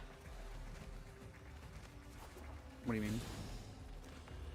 Oh, you know how we had X thing before for GTA 6. Uh So huh. will Ananta be will be the next one where it's Mm-mm. we had no, okay. Mm-mm. It's not the same thing. So their delay is not the same thing as the GTA delay at all. So they Mhm. actually had the release schedule planned and everything, but because GTA had postponed their fucking delay, had delayed again, Yeah. and their delay right now is set to where their release schedule was initially planned. So they delayed because they didn't want to release right next to GTA 6. That was a Mm. smart move on their end. Oh yeah, no doubt. The only thing that was not smart about it is, let's just be real, you don't know if GTA really is going to release around that. Or better yet, just pull a Titanfall and just smash yourself right in the middle of like a really major release. Stop. Said Titanfall 1 and 2. Not even what was it when Titanfall 1 dropped? There was a lot of releases too, right when Titanfall 1 dropped. It was Yeah, it was like brutal. yeah, it was like another COD, I believe. Diablo 3 I think just came out after everybody had just waited 10 years, so all Was the Diablo 2 nuts. wasn't Diablo 3 a complete disaster though on launch? Actually, no. But I heard a Diablo lot of people like saying that like they got error messages out the wazoo. that that because they ended up getting slammed harder than they thought. Oh. Because keep in mind, Diablo 2 wasn't kind of good. Like Hmm. Diablo 2 was peak World of Warcraft good. Mhm. So, like, I like to give you like perspective of like, I know you didn't play Diablo 2, did you? I never played a Diablo title. Fair. Now, perspective then, okay? I can go to most workplaces, and at least 70% of those people that I work with have touched and played Diablo 2 and are huge Diablo 2 fans. Oh, nice. That's how big, you know what I mean? Like, that's how big that game was. It's like almost Elden Ring big, or, like I said, World of Warcraft during Wrath of the Lich King big. Yeah, yeah. So, we had been told that you want to talk about the original fucking GTA 6. That was it. It was Diablo 3 because they had announced Diablo 3 like a year or two after Diablo 2, after we got the last DLC for Diablo 2, when we got Lord of Destruction expansion. I would assume it's letting And DBS big. What the heck is that? what? Oh, I'm not sure what Viper means by DBS. I'm pretty sure it's a D's nuts joke, but still gotta ask. Someone long enough built Oh, DBZ. that's my favorite thing about But yeah. So needless to say, just understand all puns intended here, kind of like Doom. That game was stuck in development hell for about 10 years. Ooh. So after 10 years, those servers got a little slammed. Now, that game ended up being later considered a failure because everybody in the whole Diablo community ended up hating that game Hmm. because the art style went from really dark and gritty and, very brutal almost, like it was in Diablo 2, to borderline cartoony or animated in Diablo Oh. 3. Oh, jeez. Doom Eternal was the best Doom, and he didn't even beat it. Hmm? Oh, Viper here was just saying that Doom Eternal was the best Doom. Out of pocket statement, I disagree. I want to agree so bad because of how good that game was, but I have one piece of rebuttal alone that kind of shakes that. And it's not that I think battle mode was garbage. Wait, was that the PvP? Yes. Oh, Like I said, it's not even the fact that I think that battle mode was garbage, because that has actually nothing to do with it, weirdly. I just think that Doom 2016 was overall the better title. One, it's actually what kind of got everybody in modern gaming introduced into the Doom franchise, and it's his what, only Doom, so so he's saying he's probably invalid. huh? Oh, No, it's a great game. Actually, Doom Eternal is considered by most right now to be the best Doom in the franchise right now. what about Dark But Ages? I thought everyone loved Dark Ages. Yeah, Dark Ages. Ah! You know, where you just go up No, to enemies and just slap them with a freaking baby rattle. stop. You know, bumper No, cars. no. The only reason I say Doom 2016 is because I liked the arena PvP that kind of took me back to Hmm. Quake, but it was Doom's spin on it from 2016. So going and finding the demon relic that spawned mid-match, so one of you could turn into the demon, like just to start mollywopping the PvP was good, and they had their version of Halo Forge basically with having snap map. That was amazing. Hmm. Playing Doom Pong, which was basically the equivalent of beer pong in Doom, was pretty cool.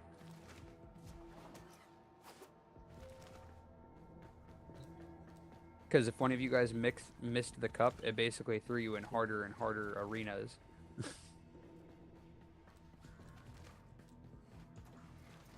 You know? Yeah. You get it. It's Forge. It's Halo Forge, but it was with Doom. It was fun. Let's see what I need to do. Right. Actually, you ever seen Flixoid's video of Doom the Dark Ages? Oh, I have it.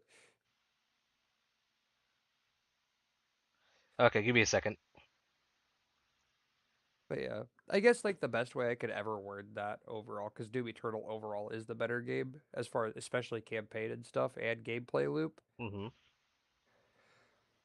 Doom 2016 walked, so Doom Eternal could run. Hmm.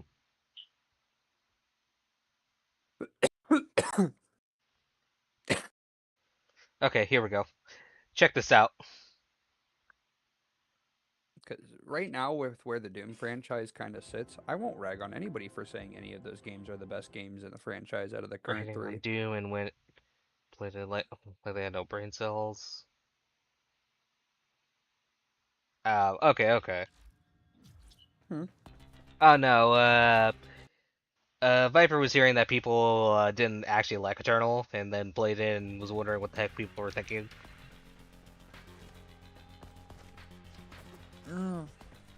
Yeah, I'm with that. I don't understand how people can hate Eternal. It easily is. Like I said, the three current Doom games, and you could tell me any of those games are easily the best in the franchise or your favorite in the franchise, and I'd look at you and not argue. Dark Ages isn't bad. Sabo. Because I'll put it this way: Dark Ages only feels like a bad game if you've played the other two, and you played the life out of them until Dark Ages came out. Then I bet Dark Ages feels awful. Because you've been doing nothing but playing Doom, and it's still just a Doom game.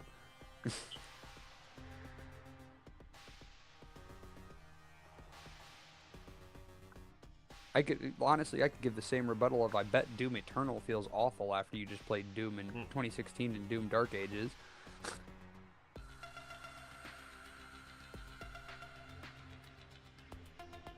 Okay, I'm gonna pray that someone actually does this interception. Because right now I need to level up these damn Arcwing melees.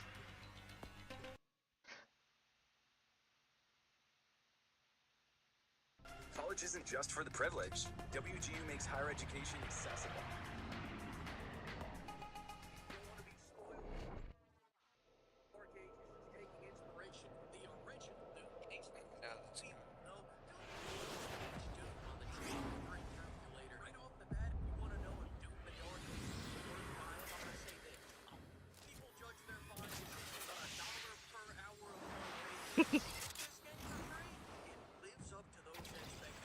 From my wife's boyfriend, I must say I man, yeah, Doom 2016 was fun and gone. Doom Eternal was post-privileged. Doom Shadow, Doom the Door Harry, and turn my headphones up real loud so I can't hear my wife and her boyfriend wrestling in the other room. Some franchises never know when to change. New Doom doesn't know when to stop changing. At this rate, Doom 4 is gonna play like Just Dance. The Doom player's gonna be popping that ass on the dance floor. And removing 90% of the replacing that with bumper is great because I love playing bumper cars with my wife's boyfriend. They go down for certain. Oh, this is way better. Here's the old toxically masculine mode.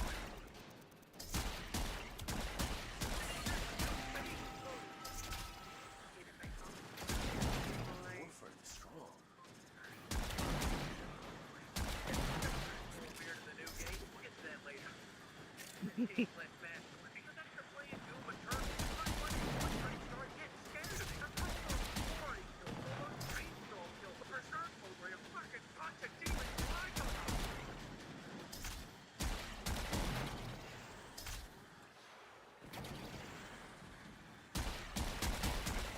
Doom the Dark Age is so much better because it gives me that Move and strike. We have to win this. Harry, talk about art. Hopefully they added a better players in later this year. Doom 20 makes you feel great. It makes you feel powerful and strong and man. It makes me feel like I can play that game again. It's the Dark Age. We are back at the Doom Dark Age. That's all jokes aside. AAA gaming market, even their worst game is better than most of the schlock that comes out today. The Max Baby Burning Hellfire down a monster's throat. It's just pure awesome shit in comparison to the last AAA game I played, where a very different monster was going down Yasuke's throat, and that's the last of Big Shadow. Juiciness makes them no glory kills. You're more getting excited on the idea of sex rather than the execution. Kind of like getting energized on the idea of cocaine rather than actually doing it. That's the last time we'll talk about glory kills. I promise. The formal combat is great, so you gotta do a glory kill. And if you're a little easier than the last game, the learning curve is low, learning click. You either got it or you got motion sickness. I remember my passpal walked by me playing Eternal, and he said, "Oh, you're playing Doom? Experiment playing Doom. 1996."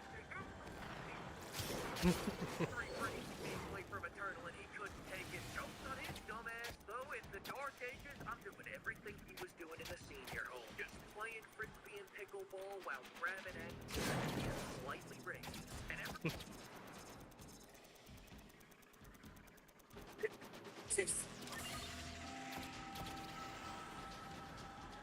right back at the Tesla owner range.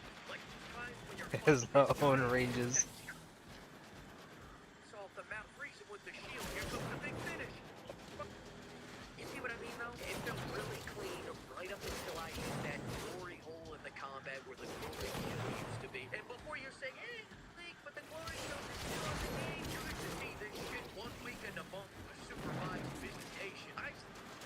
You're confident enough to resent their creator for taking the other 40 variants out of the game. How can you put this in a modern Doom game and then not give them takedowns? I'm out here like a big-ass chihuahua humping their leg. Hey, the X factor of this game, and for what? So I can go play Ultimate Frisbee? I'm throwing my Oreo-cific Doom cheeks on the enemies, and the only time I get a glimpse at a takedown is if I can get my Whopper playing ass high enough off the ground to do one takedown they let me keep. Whoever decided to make the game flow better by replacing the iconic glory kills with a clunkier, slower, unsatisfying, and unresponsive alternative is a genius. This reminds me of when I took the wheels off my car to make it go faster. Now, saying this game is slow, a lot of people are going to recommend that you turn this up to 150%, the game slider settings.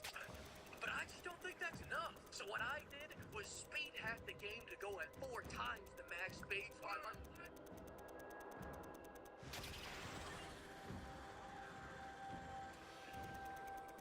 7-year-old AARP card holders in the audience. If you were annoyed by the constant weapon switching in the last game, you don't gotta worry about that any longer. Because in this game, you only need one gun. The this game is the shield, and the best shield in this game is the super shotgun. You use the shield like a lawnmower to clear out all the pretend enemies, and you use the shotgun to shit on the real enemies harder than Johnny Depp's ex-wife shat on the bed.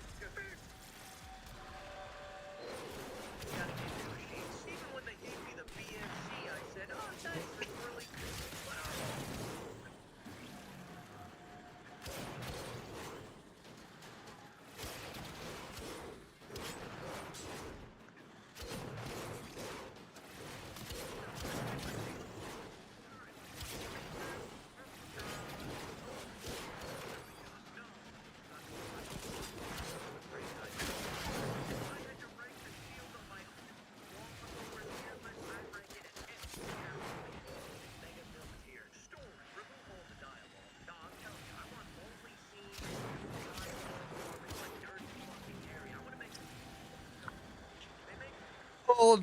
Hold.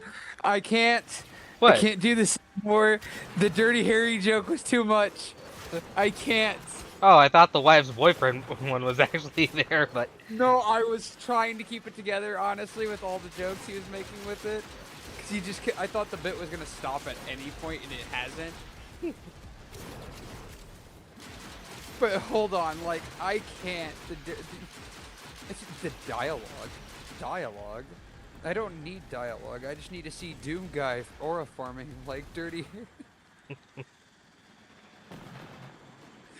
I need that quote, and I need it on a t-shirt, please.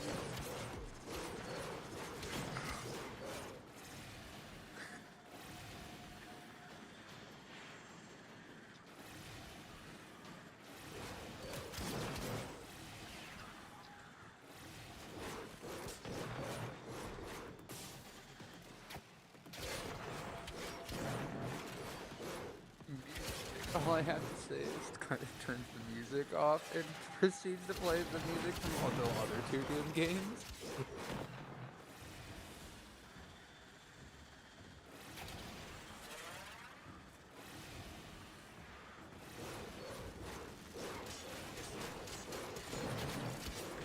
Yeah, no.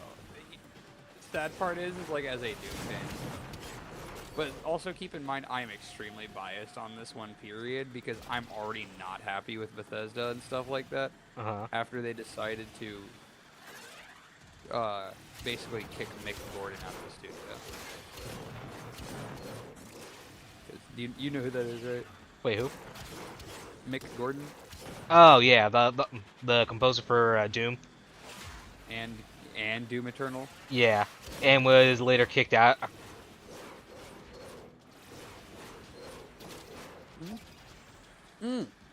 And yet,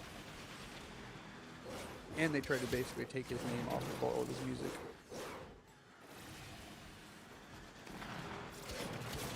So understand that went deep for a very long time. How are you going to tell a music guy, like literally a composer, that they don't own their music? Honestly, I guess the only way is through a contract. So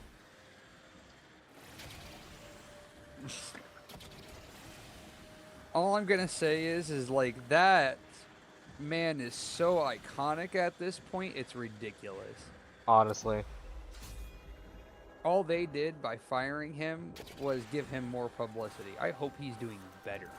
honestly. Let's see. We also need to remember that Doom gave us Doomification of songs.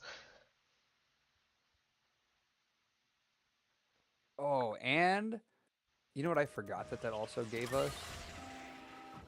Also, give me a second. Viper. That was for Doom: The Dark Ages in particular.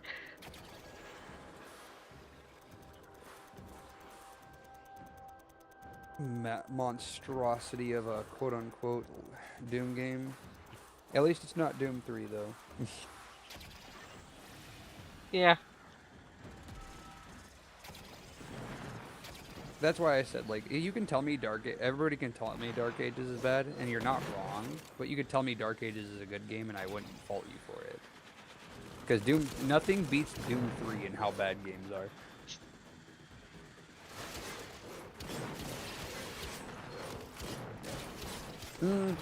Actually, hold. That was an out-of-pocket statement on my end.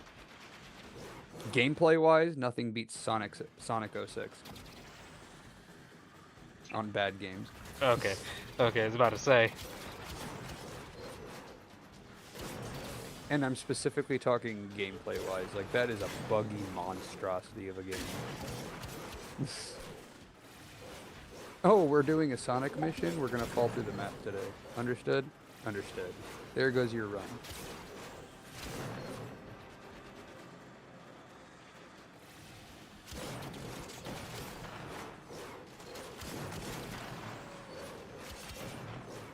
$14. Wrong controller.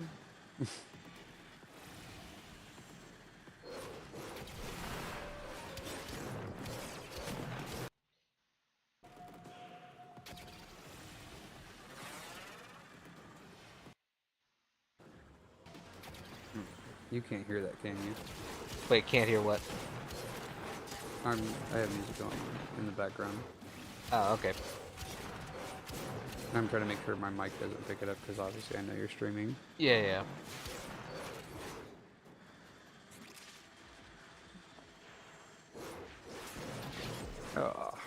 Also, I've been looking at Whatnot streams for a bit today, and like for a first experience, the first thing I saw was a guy actually using the bathroom on stream. Jeez. Yeah. Now I'm seeing a streamer literally getting harassed with the whole chat telling him to show his hog.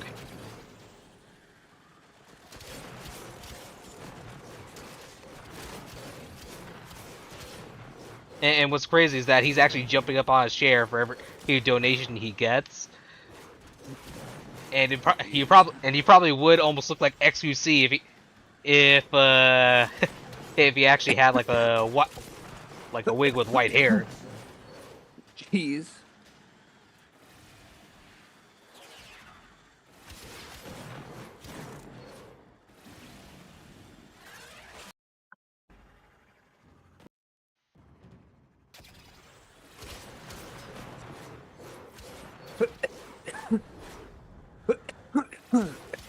Hey, it's an actual stream. I won't tell you, Viper, on who it is, but it's definitely something to see what the heck that chat's saying.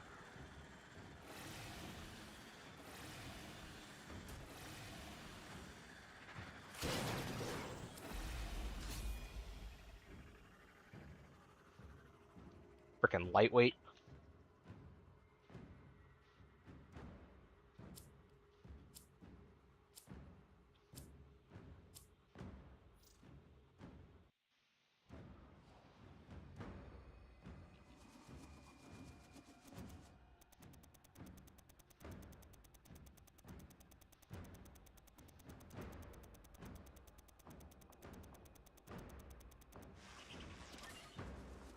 Let's go on the offensive.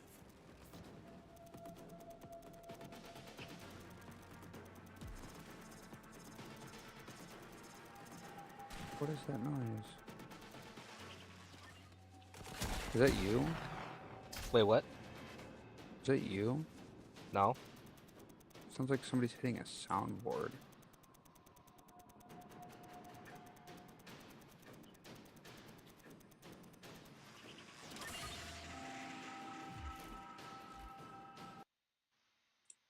Yeah, I'm not hearing anything. Okay. It's not going on now.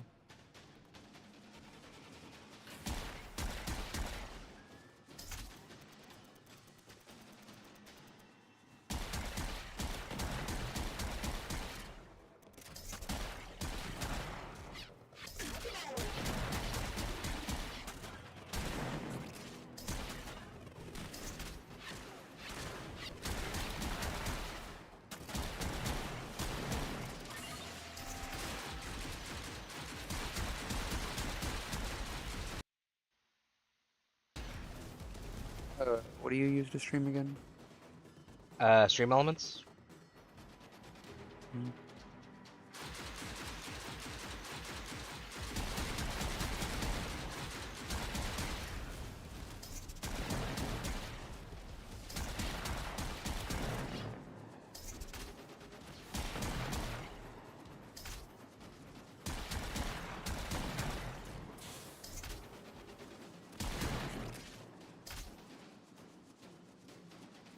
Stay focused. There's a heavy unit approaching.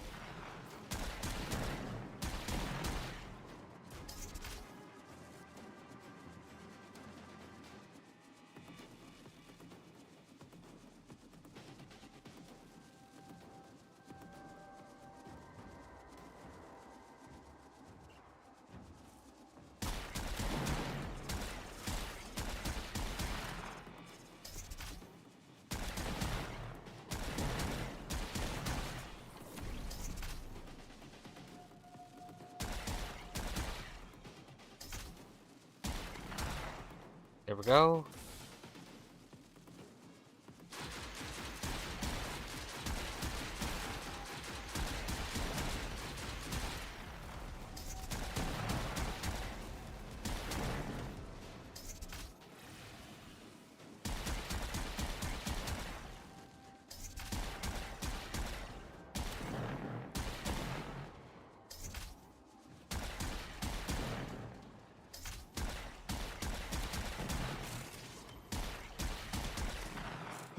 Hmm.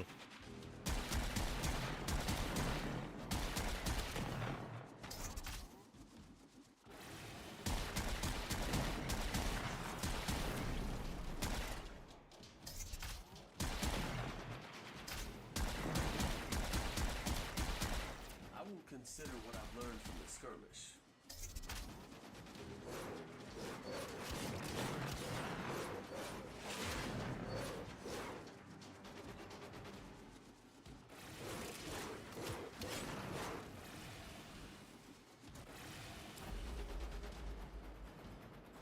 Okay. Good work today. Not only have we decoded the enemy transmissions, we have also disrupted their communications. Bro, what are these freaking comments right now?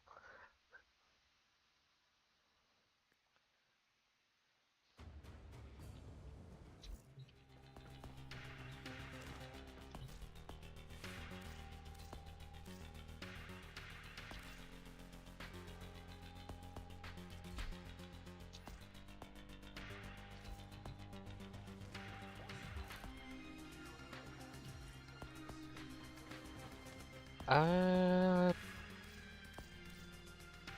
26 for the Centaur.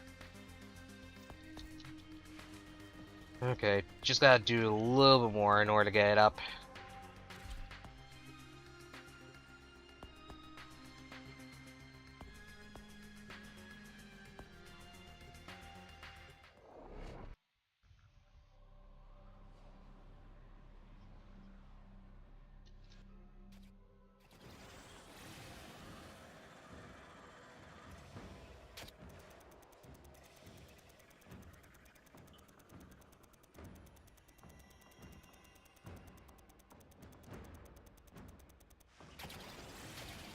By the way, Viper, you do anything as of late?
Ooh.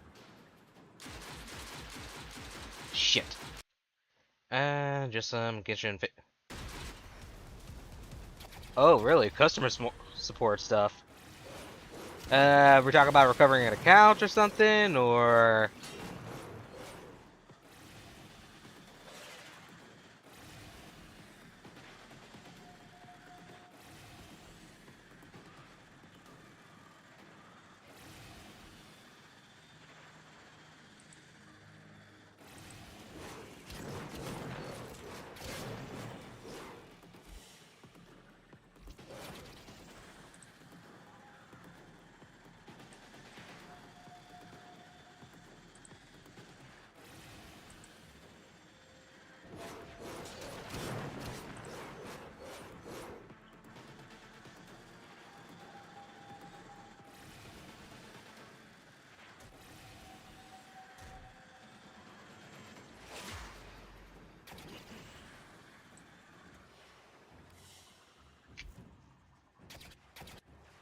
Damn, I need to do one more.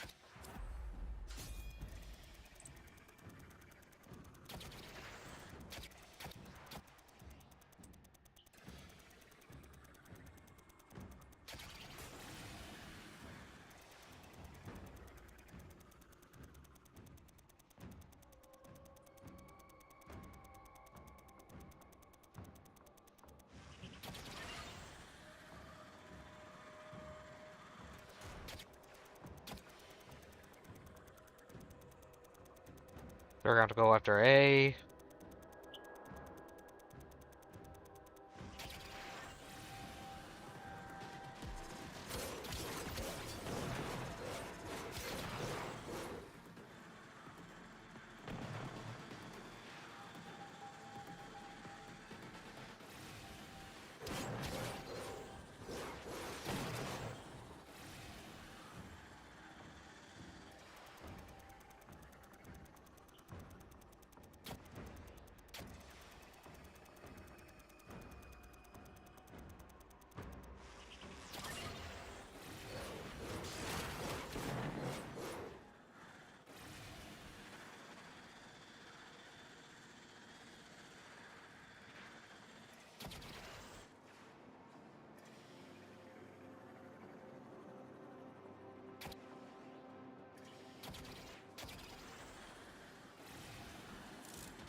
For the Lotus.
Okay, this should be enough.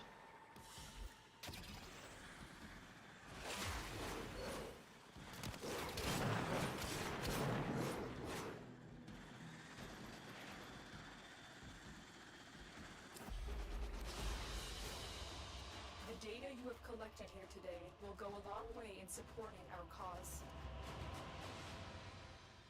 Okay. To reach a different game as possible. Oh, so wait, you were trying to get on call with Valve for Counter Strike? Oh boy. Nora tries, dreamers. You know she does. But I swear, sometimes you be standing there, soaked to the skin, and some idiot wants to talk about the weather.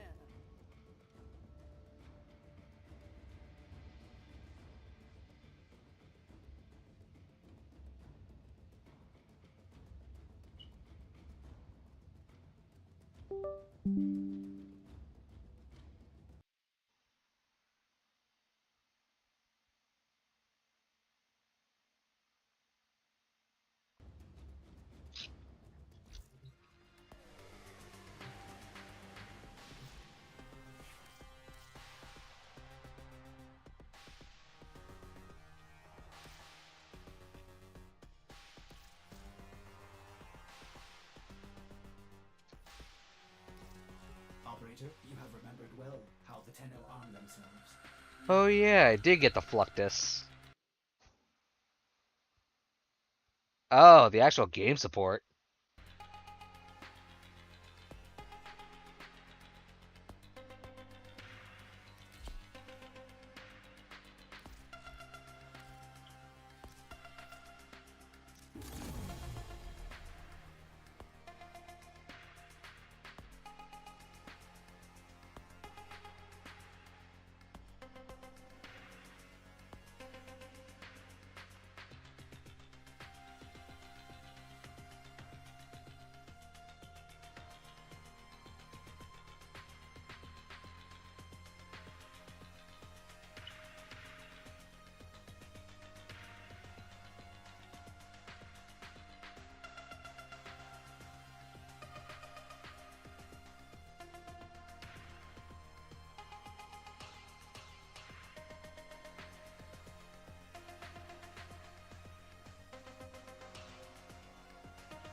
Let's see. No, nada.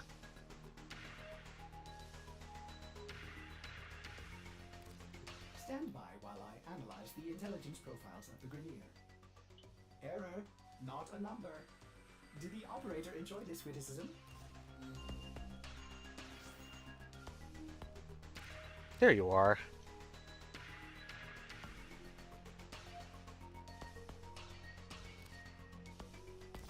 Get the dual rounds.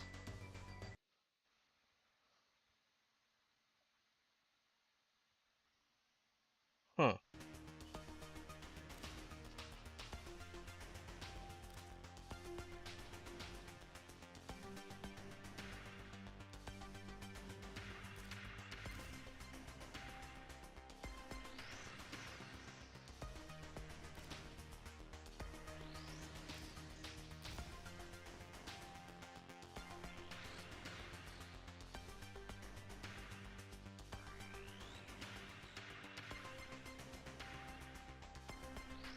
Automatic trigger.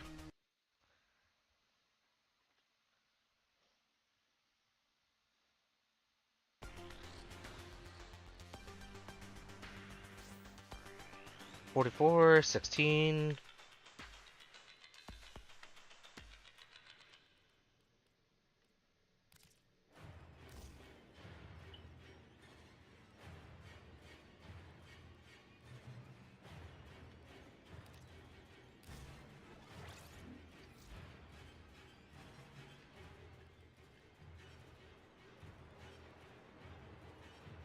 Okay, I need to check on something real quick.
Okay.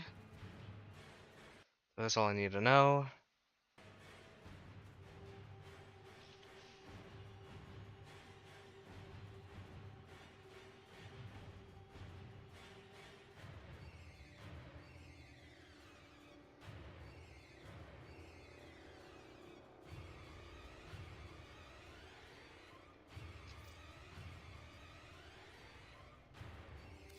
Spend more.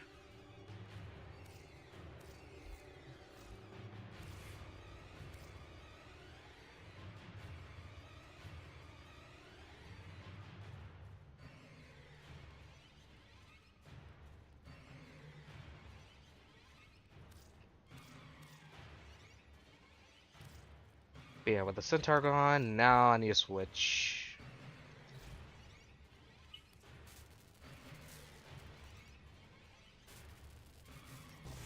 Okay, time to use the Wrathbone.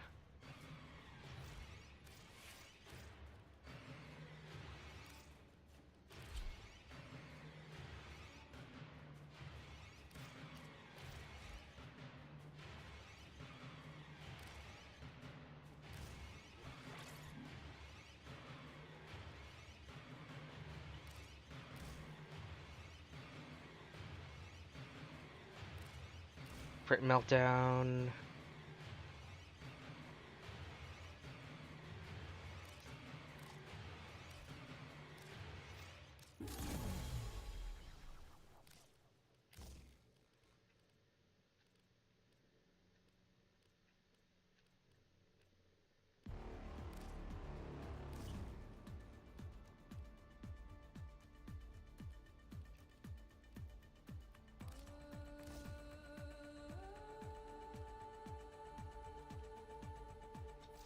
Okay, this should be more than enough. Back to the interception.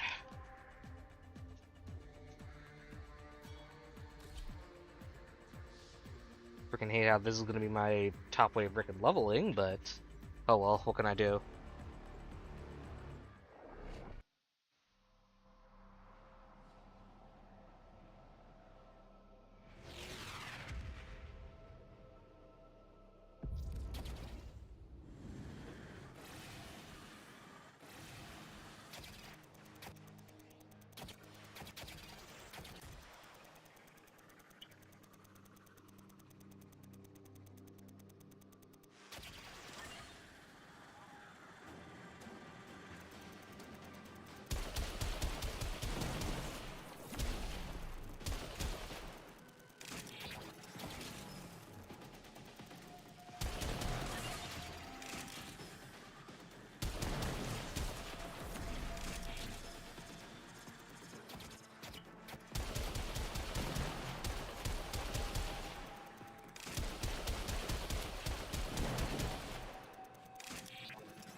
Okay, that's the first round.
Attack us, and we'll counter.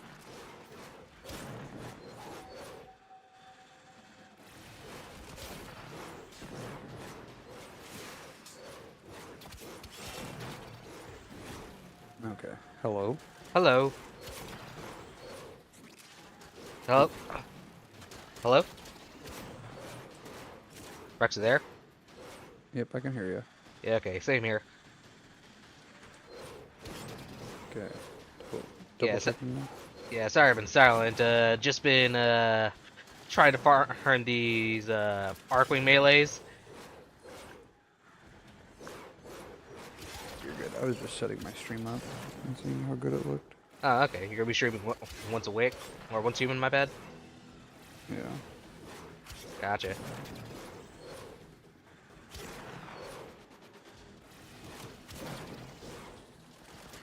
Hey Rex, I have a question. Mhm. How much do you think I could sell a gray OGDS for? As in like the OG with the angular top and everything? So, here's the real question for you. Are you trying to get a lot of money out of it, or are Uh, you just trying to genuinely see what they're going for right about now? Trying to see what they're generally going for right now, cause I was thinking of putting it for like 80-ish. They're more than that right now. Oh, They're actually doing really good right now. And if nothing else, the prices are going up. oh, that's cool. What if I told you I got one for $50? Wouldn't shock me. I know somebody else that just got one for $50 and they want me to do work on it. Ah, Yeah, I've actually had a... Yeah, I guess like my personal business is starting to take off on that stuff as far as console repairs and stuff. cool question. Do you think how hard do you think repair for 30s, well, new 30s XL would be, or at least for the top screen? Top screen repair? Yep. Depends on what's all damaged. If it's just the screen, it's not that bad of a fix. If there's some capacitors that are messed up, then it starts getting a lot worse. It's probably the damage is most likely dead pixels. So do you know water damage? There's no water damage. Nope. As I said, it's just a black screen. Well, black not black screen, but like black parts on the screen. Yeah, but do you know what caused that by any means? No. Okay. That's why I'm asking. Like it literally, you kind of get what I'm saying. Like it genuinely. Yeah, depends on, like, I need to give you like some concise answers in order for you to give the right repair. I get it. Yeah, because just a screen swap, not hard. Anything else, if there's problems wise, instantaneously jumps up into like qualifications I don't have to do stuff like that. For example. Yeah. Anything that grows into soldering. You're not even wrong. Like it, because I've been using Facebook right now for business. There was a gentleman who asked me about if I did PS3 repairs and stuff. Well, not PS3 repairs. What was it? He asked me if I did HDMI ports. Oh. Yeah. Yeah, no, And you need a solder for that. I learned that the freaking yeah. hard way. Oh my god. And I was like, one, I don't have a heat gun right now for it, and two, until I have more practice soldering on motherboards of like my own, like, hey, I picked up this You thing don't and feel I safe planned at on, all. yeah, it's like Wish there was a freaking class in high school, but whatever. Like, you think that would be like sort of a life goal, considering how much we're evolving into robotics class. yeah. It's robotics. We had robotics. Uh, I'm saying that probably should have been like a standard course or something. If you want me to get like on a high and mighty horse of like stuff that should be standard tracks in school, I could be on a long list right now. Because I feel like oil changes for vehicles are at the top of that list too. Like, you know what I mean? Basic maintenance for vehicles, like tire changes, headlights. Yeah, but then again, manufacturers are making it even more difficult nowadays to actually fix the damn cars, right? Don't. As somebody who works on everybody's vehicle nowadays, yes, please don't start on that. I'm sorry, but I have to mention, yeah, considering how much shit I've been hearing of like in terms of complaints of mechanics. It is. It's because there's a huge. We were just having this conversation in the shop today. It's because the huge disconnect that is between the engineers and the mechanics. That's all. Yeah, okay, the engineers. They think of the world, but don't remember the maintenance. Think about the yeah, I was gonna say think about the people that actually have to work on it.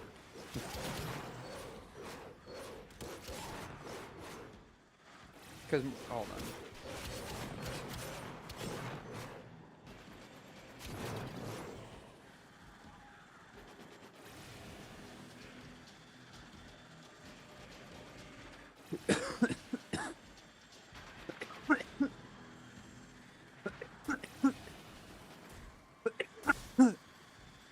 My least favorite thing to start doing on vehicles right about now, and it's starting to become more and more prevalent by the newer vehicles, yeah, is a little thing called a cabin filter.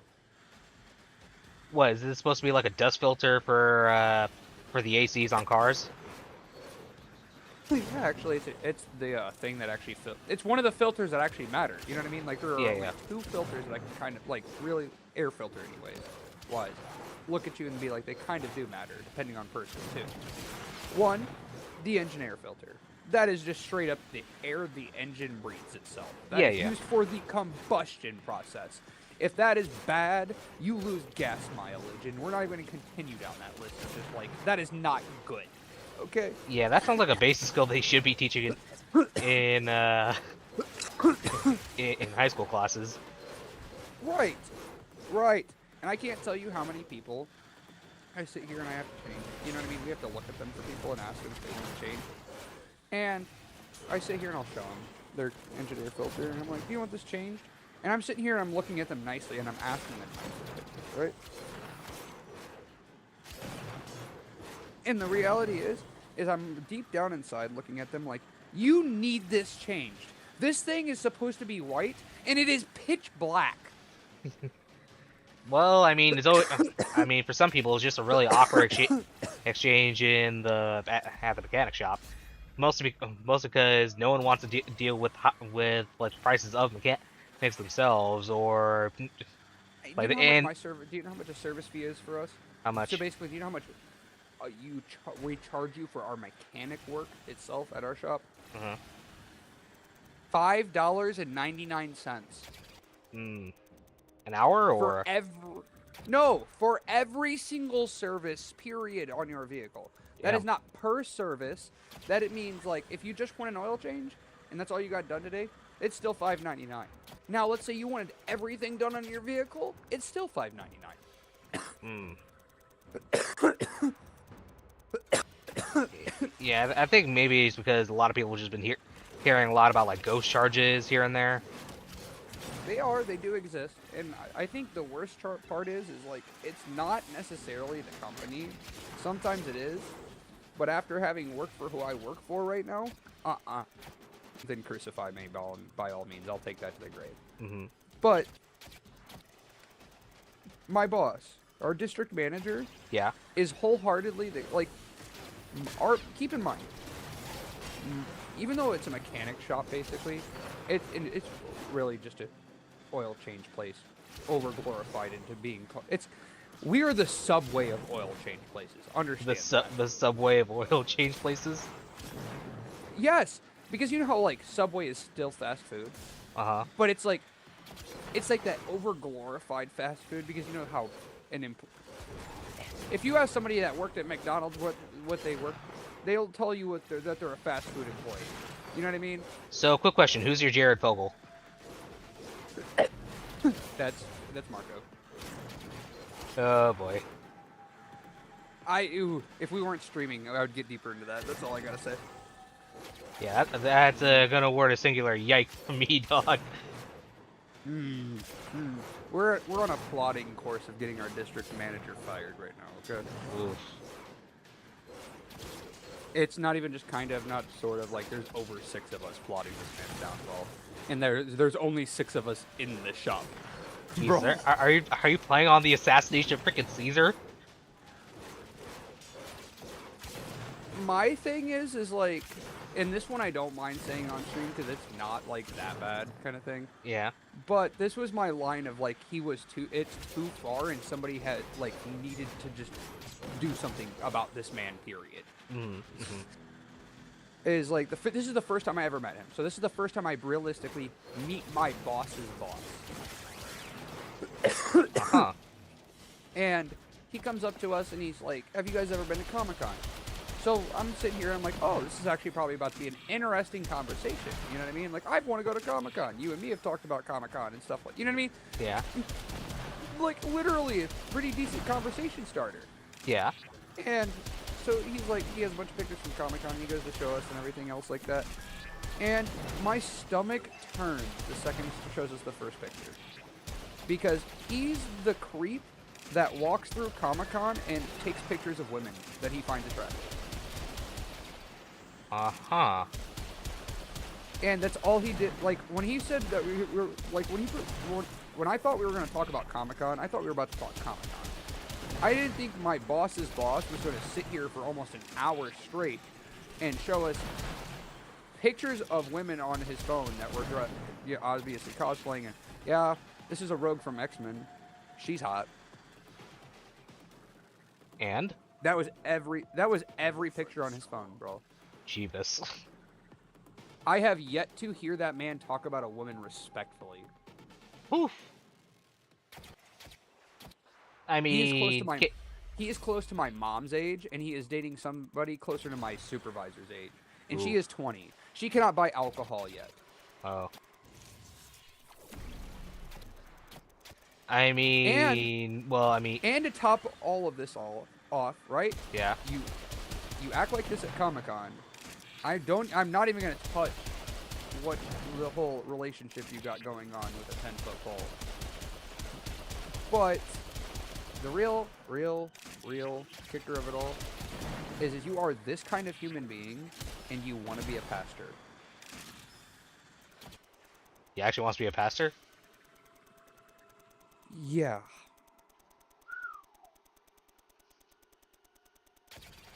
Bro, please tell me you see all of the wrong dots that are connected there. Well, I mean, he's not gonna go after little boys. Okay, let me stop. Let me stop. Okay.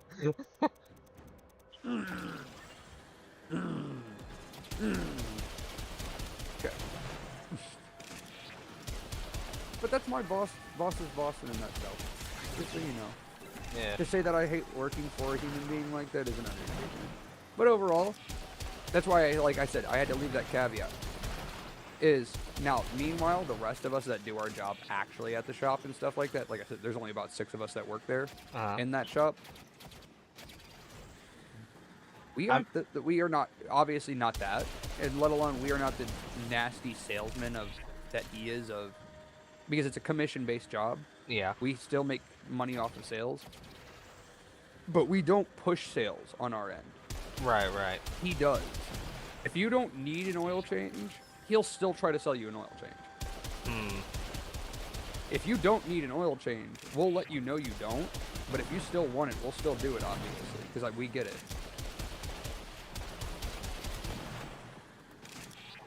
Yeah, well, I can't really blame him for trying to be a salesman after all. Someone's got to push to keep the lights on in place. Hate him all you want, but at the end of the day, the place has got to make the bank. I want to agree with you, but when you're sitting here and you're trying to sell that kind of stuff to people that just came out of the hospital and stuff like that. Oh. Yeah. Now you're catching my drift of like, it's nobody's off the table as far as that goes. Ooh. Don't get me wrong, I'm not going to ever sit here and look you dead in the eyes and lie to you, Brawl, and say that I don't try to upsell to make some money because I make commission. Yeah, yeah. If you, because like, and I'll give you just the straight, blunt answers on that one of like, if you are a grown man and you are below the age of 70, and I see you come into our shop with a pickup truck, and I know you're about to drop $200 in an oil change, you better believe I'm going to upsell you. Because one, what are you doing spending almost $200 on an oil change? That is ridiculous. When you could be doing it yourself for $60. I mean, some people just don't have the tools, let alone the oil. Do you hear how easy it is, seriously, to do an oil change on a truck? I could explain it to you in 5 seconds in the most understandable way of all time. What? Does it involve a simple replacement? A simple drainage of the previous oil from underneath the car, and then slowly replacing it? Not even slowly replacing it. So all you do is, ready? You go to AutoZone or go to Walmart. Yeah. You get the oil you need for your vehicle. You get the oil filter you need for your vehicle. It's the only two things you need outside of like a wrench, basically. And you also need to have a pan to drain all the oil as well.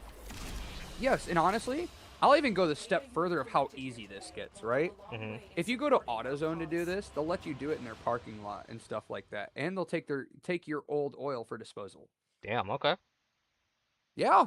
Oil changes are really easy to do, kind of thing. Would they allow us to use like any tools and stuff? They'll sometimes let you rent tools depending on what. Not really tools, more of a way to like elevate the car, just so if we don't have to rely on the jacks to lift it up.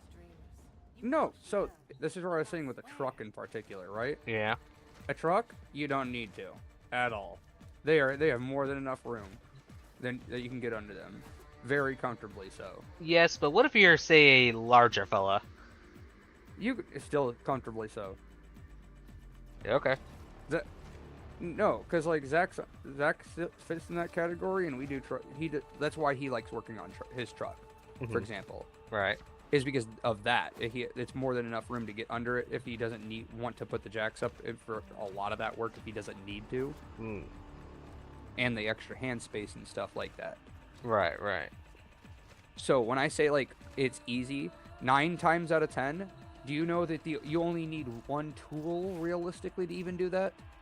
Besides the two things, like the oil and the oil filter that I told, like that you need for an oil change in general every single time. 9 times out of 10, all you're going to need is a 15mm socket. So that way you can take the plug off, let the oil drain, put the plug back in, and then pour your new oil in. Huh. Literally, you can do it yourself for $60 for 10 to 15 minutes as well. Huh. Like I said, that's not me being a jerk. That's not me being like this, that, you know what I mean? This isn't me trying to be a bad guy. But at that point, if you are going just to do it come yourself. into the shop, yeah, if you were to come into the shop and drop $200, because I'll even give you the exact amount. Did he drop the 200? Did he make the offer for $200, or did? Or no, it's $182 exactly for an oil change on a truck because they take about 7 to 8 quarts of oil. Oh boy. Yeah. So it's anywhere between like $182 to $192 for an oil change on them. And at that point, yeah, I think, in my personal opinion, at that point, I think you are stupid. Fine, if you're gonna spend $200 on an oil change, I'm gonna try to sell you everything in the shop. I mean, some people just don't want to deal with being under their own car. Go to Walmart. They'll do a truck's oil change for $80 to $90. What in the? Hey Rex, I need to check if I'm high or something. Do I see 2 Imperator Vandals? Hold on, I'd have to check your stream. I don't have my second monitor set up right now. Okay, all good. Give me 1 sec. I gotta go to. I'm using my phone right now for moderating. Yeah, no worries. Well, like, you'd be proud. I did upgrade. Like, you know how, like, I was up to 2 monitors? I'm up to 5 now. Why do you have 5 monitors? Because I found 3 monitors that were given. Well, I went to go get a monitor because somebody was giving one away for free. I mean, and I got there. 2 is nice, but 5 is a bit overkill, don't you think? Wait, you're gonna like how this story plays out. Because I went to go get this monitor, and I pulled up to an office building, and I'm like, oh, okay. And apparently it really was an office building. And what are you having me look at?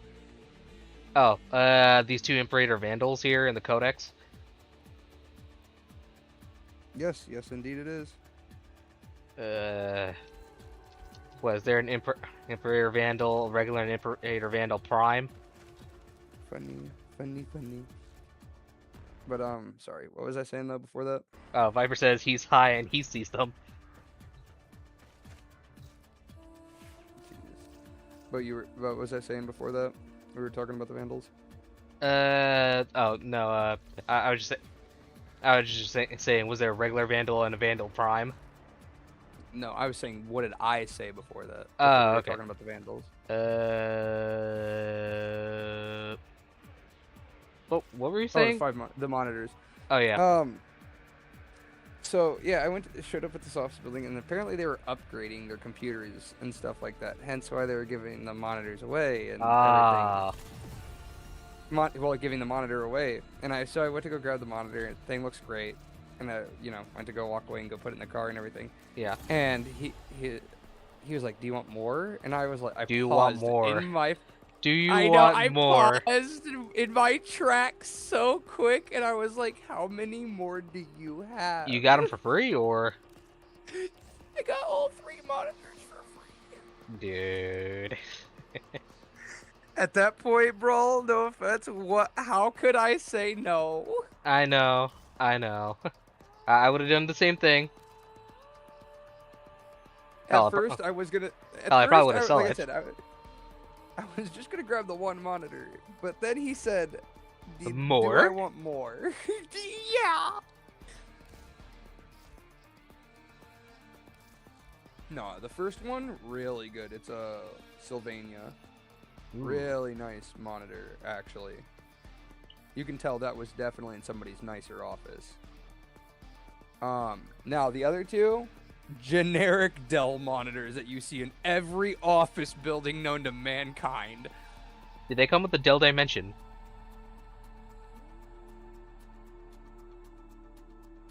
What do you mean? Don't you remember the old ass Dell Dimensions that every office used to have? All I know is like it's just it.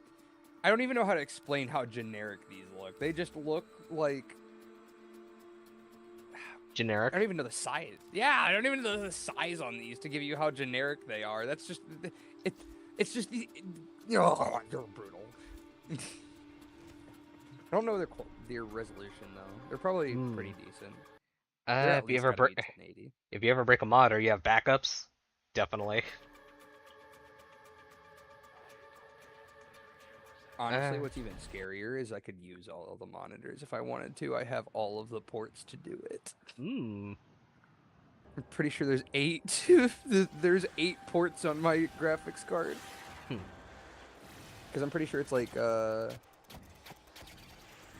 I'm pretty sure it's like 3 HDMI ports and like 5 VGAs on it. Also, Viper says that's a crime. What, having that many ports on the graphics card? I know. When I bought the graphics card and everybody saw it before it was even put in my computer, they were not happy. Everybody was almost debating on making me an offer because how many ports it had.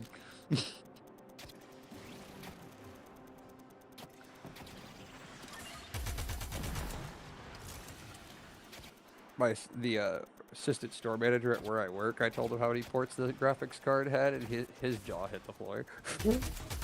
Nice.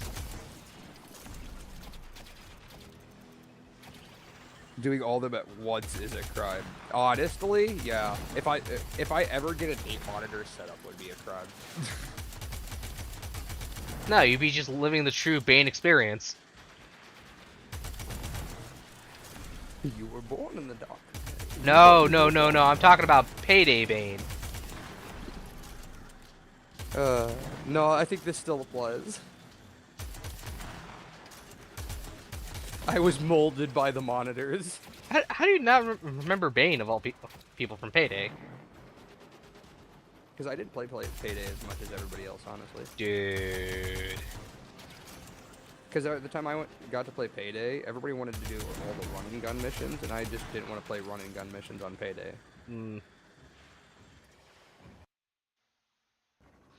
I need a medic bag. If I wanted to play a run and gun game, I could have played any other run and gun game at that time. I was there for the heists, man. I wanted to rob a bank.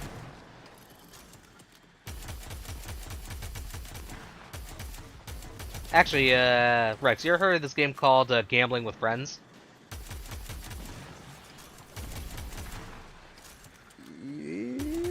No, actually. So basically, I believe it was made by the same people who made Peak. Oh, lovely. Yeah, and essentially you have to try to get yourself up. You and the bud have to get yourself up to 11 million. Otherwise, the mafia kills you. Jeez. Yeah, they have everything from like step games where you benefit if the penguin actually falls into the ice caps to an actual stock market crash.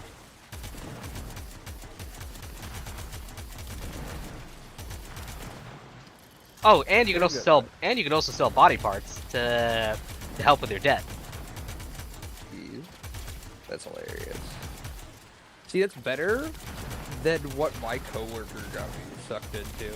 So. And that is actual gambling. Oh. Well, you're into a gacha now or something, or? No. Rips. What it's called. I am in the degeneracy of what is ripping up in Pokemon card packs now. Oh, that's unfortunate. Honestly, you can say it's unfortunate when I finally drop a penny in it. I haven't dropped a penny in it yet. Oh, he's buying it for you? No. Actually, I've been writing off of the referral codes off of a friend. Oh, okay. So honestly, every time I hit like that, I don't have any more cards. I'm like, okay, I'm done for the day. And then maybe the next day, I'm like, if I do open it, I'm like, maybe I'm gonna see if somebody will download the app, give me a free card pack. Actually, Viper definitely said it best. It's like Lethal Company, but with casinos. That sounds fun. But yeah, no. Yeah, me and Mustache actually played it earlier in the week, and let's just say that like our first run was great, absolutely phenomenal. We made 3 rounds without dying, albeit I kept on making sure he was a well, he didn't have a torso. Jeez. Yeah. Like I said, it's been so like honestly, bro, you might need to come up to my workplace because like you might need to smack us all upside the head because like all of us have been on that whole trying to refer people for the codes for the free packs. Because at first it was joke, and then wait, codes for the free packs of what? I mean for free card packs. So wait, card packs. yeah, but yeah, but for the like which refer Or are you talking about? Like, are you talking about like Like, an app? it's just a referral code. Yeah. Oh, okay. So like, if you get it. Like, if you get somebody to install the app and use your referral code when they open the app. That's it, and it gives both of you a free card pack. So you know what I mean. You both kind of get the incentive out of it. Hmm. Speaking of cards and everything, how's Master Duel going? Need to be on it more, especially now that I've been on a card kick right now. Because like I said, it's not just Pokemon cards. I'm just, like I said, the lack of brain power going into it is very real. Yeah. I just left the default Pokemon cards on there. It goes like basketball, One Piece, and stuff like that. Cards too. You Just trading toxic cards. motherfucker. Oh, the Viper said that. Me? I think he was saying that to me.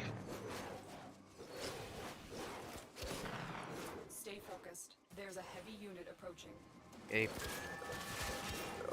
Like I said, we probably would have let it go a long time ago, but like everybody at the shop ended up getting into it because our assistant store manager was like, kind of like the curiosity question that kind of ran through all of our heads because how, you know, it actually was just seemed more gamey than anything, especially with it just constantly almost being an uphill at a lot of points. You know what I mean? Like I said, it's somebody who hasn't put a penny into it anyway. Yeah. And so he was like, he was curious basically to see if it was a scam at the end of the day, you know?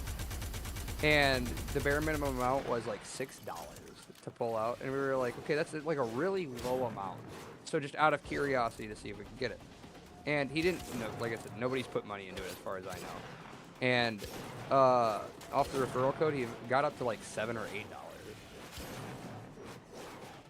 And he ended up cashing out the $7 or $8, and they sent it to him within an hour. And I was like, okay, hold. That was not okay that happened that fast, because I was like, now this is actually problems.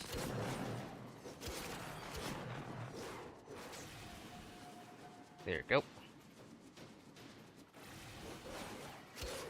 Yeah, but on the topic of like Yu-Gi-Oh and everything, I've actually been using this new deck called an aircraft. Did I show you it yet? Did they? Yeah, you did show me that you had it started. I don't know if you showed me if you got it finished. I don't know if you showed me that yet. Oh, yeah, I'll probably show it to you after I get this level for you. But it basically revitalizes, it basically revitalizes flips of all card types. The one question I'm more curious about is, did they finally do the tune support that you kept talking about yet? That's probably going to be by the end of the year. I hate to say it. Just like no, that's fine. I was just curious. Yeah, like I said, it still gives me time to build up a tune deck before that support comes in. Yeah, no, but the tune support's actually been so strong that it's actually become one of the more popular decks in the OCG. No, I felt it defeats the purpose of why I have a tune deck. Yeah, it was kind of rivaling Cool Tune there. So,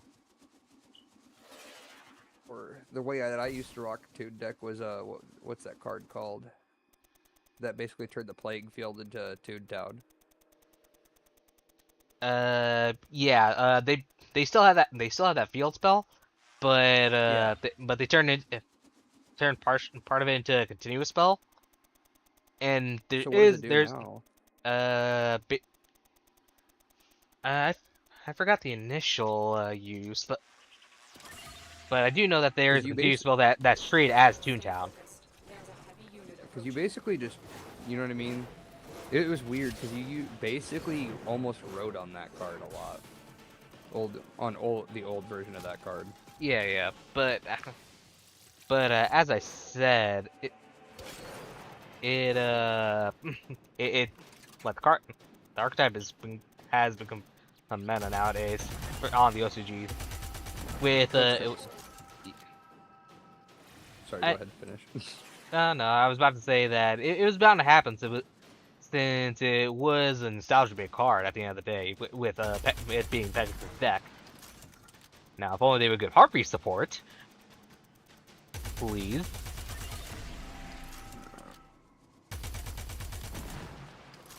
Honestly, I'm hoping with all this going on, I want to see if I can make a sleeper out of The Toon Blue Eyes.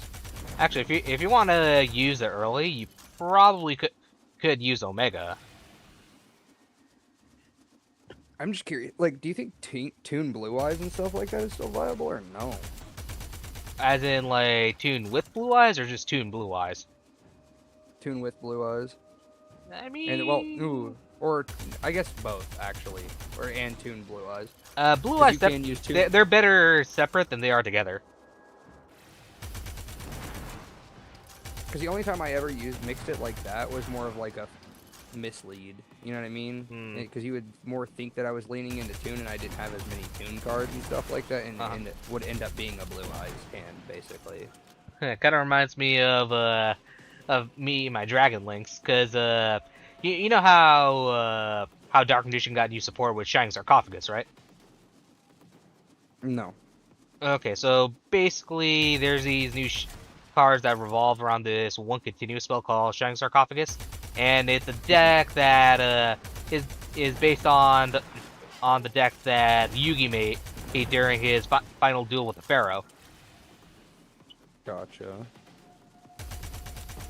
So what Shining Sarcophagus does is that he's able to search, well, not he, but the continuous spell itself is able to search out any monster or card that mentions Shining Sarcophagus.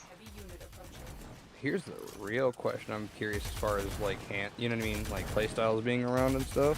Yeah. Is speaking of, it's more Blue Eyes, but funny enough, is the what's the name of that monster? It was introduced with that Yu-Gi-Oh movie. With the Oh, you're talking about the Chaos ones?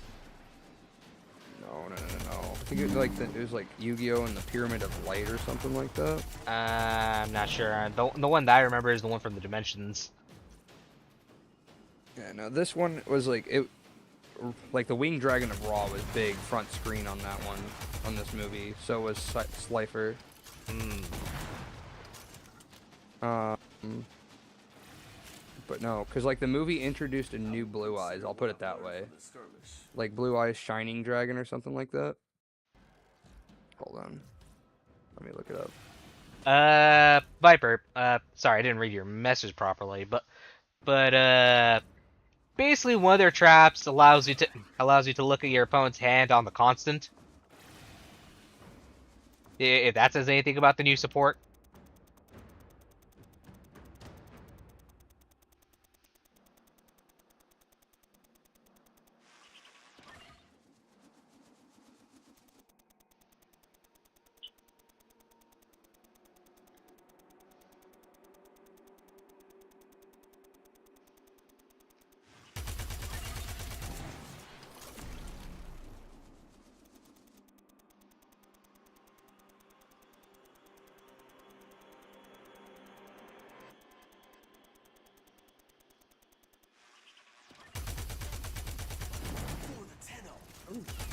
Yeah, it's Shining Dragon.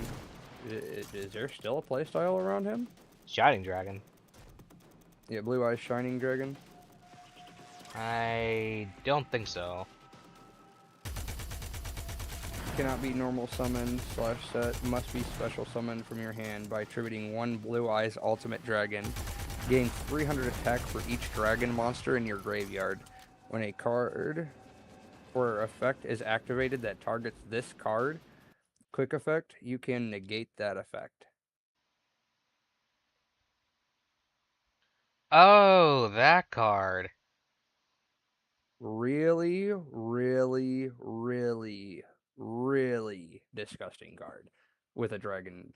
Yeah, but like, you still have to tribute Blue Eyes Ultimate Dragon, which is not exactly an easy special summon. Yeah. I got that. Okay, that's not exactly that's probably one of the more rougher summons. Let alone, I get it. That's a crazy setup. Okay. Yeah, here's the thing that people do nowadays instead. What they would do is they would actually take Ultimate Dragon and try to get him into the grave, and then put in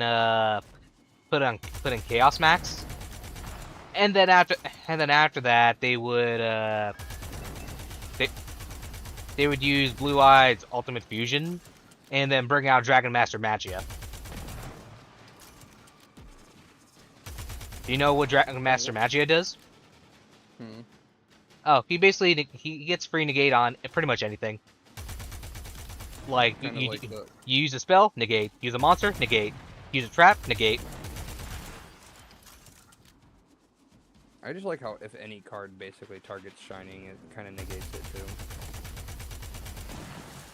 That's why I'm curious. I'm curious to see if like there's a way to, you know, bypass that special summon.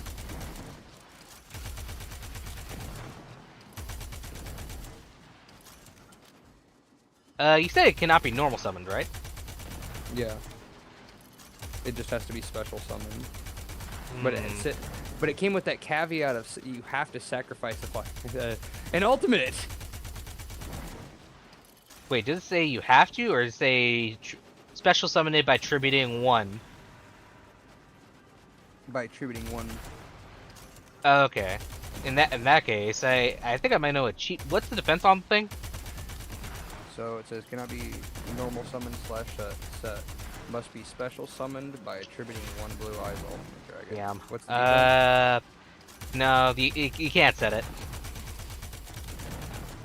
No, it has to be via that route. Yeah, I was thinking of being a little cheeky with using a Neocraft, because the thing with the Neocraft is that they could special summon as many monsters as they want, but they'll be in face down defense position.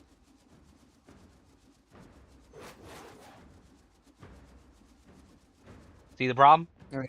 Yeah, and I feel like for you to make this viable, not that the attack's low on Blue Eyes Shining by any means, Hmm. but I feel like to make it viable, you really got to make sure that your hand is all dragon for monsters for the most part. Just straight, you Yeah, know what I mean? It's basically a monster hand, period, point blank. yeah. And it's all dragon, man, because like you fill that graveyard and Kind of reminds me of Skull Servant. because base 3,000 attack is already pretty strong, let alone plus 300 attack for each dragon monster in your graveyard.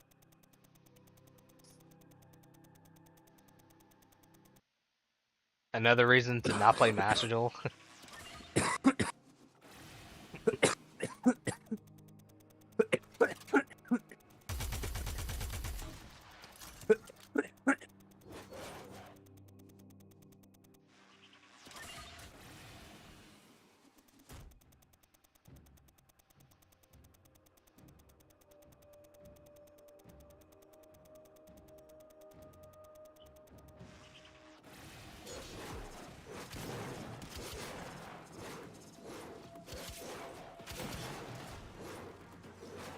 I cannot wait to get off these melees.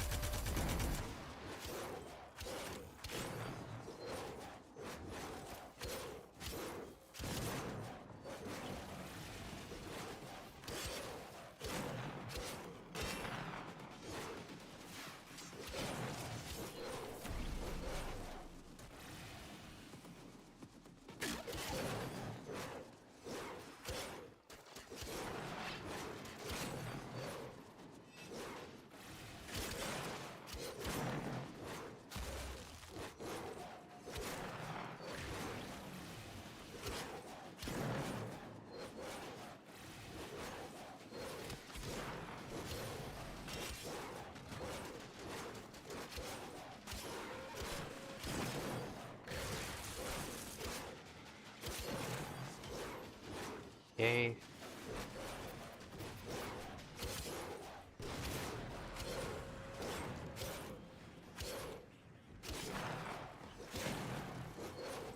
$16.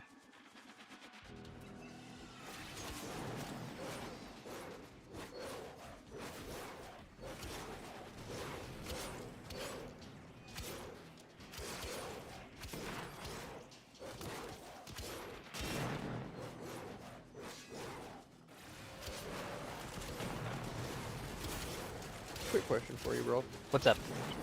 How do you brighten your stream up? Uh, maybe by maybe by brightening, well, either your game or your actual system.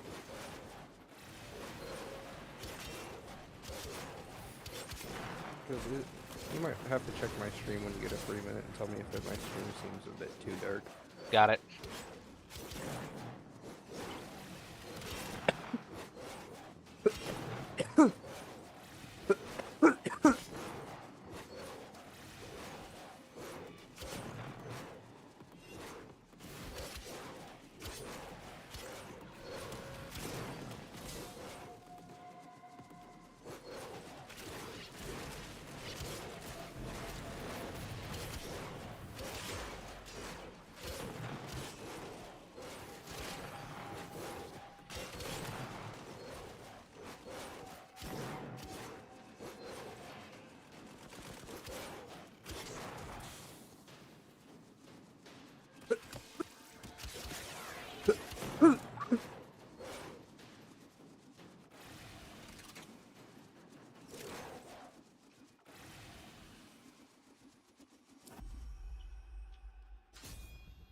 Okay, let me look at your stream real quick.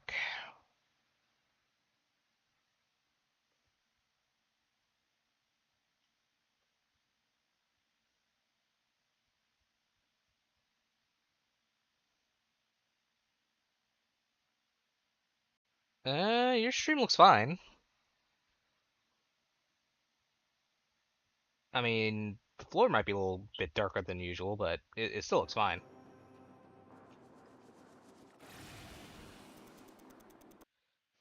Okay. I just wanted to make sure.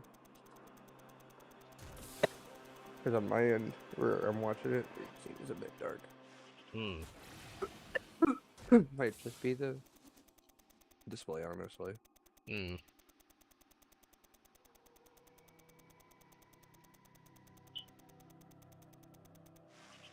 Red.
And another one bites the dust.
hell's being threatened by?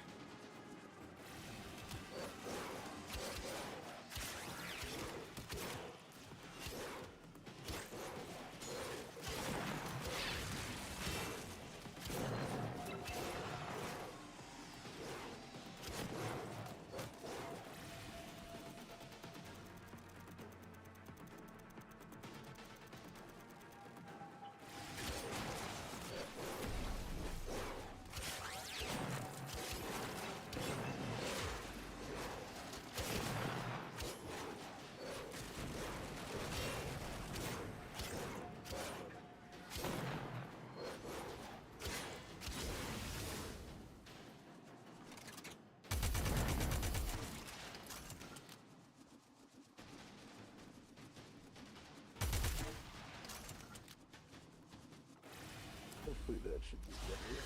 Okay, that should be more than enough. Data you have collected here today will go a long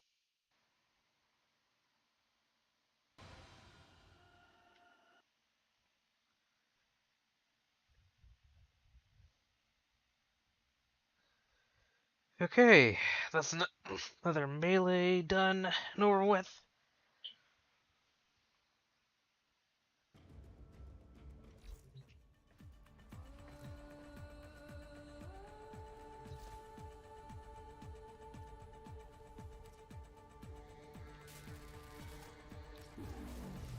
And let's just buy that.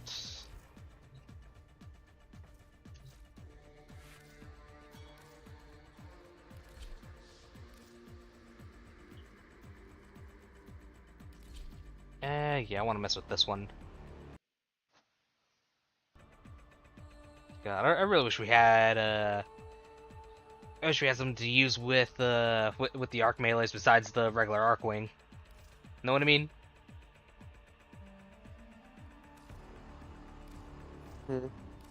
Oh, I wish we had a necromech that just used only the arc wing melees.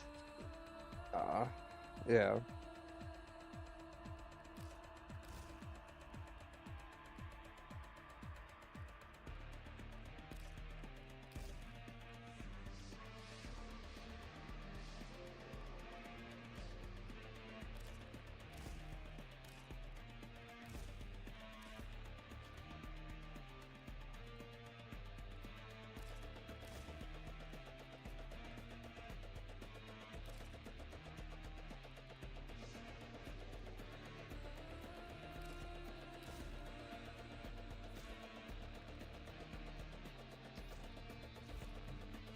Okay, I'm gonna give it a rest now and just switch over to Master Duel for a short bit. Do it. I'm gonna switch over to Master Duel just for a short bit, so I could show you what. Do you want to see what the Aeneacraft look like right now, or?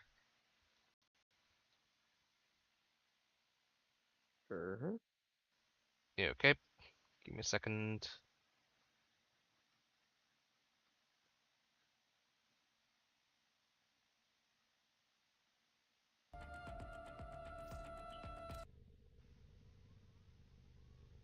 Okay. Let me close this. Load this.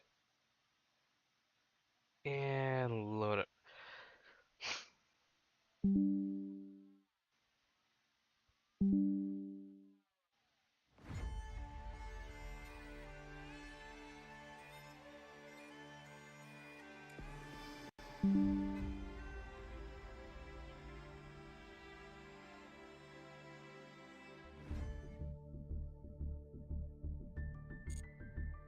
Oh yeah, I still need to do the duel trial. One of the daily missions should force me to do solos, right? Yeah, duel and solo mode.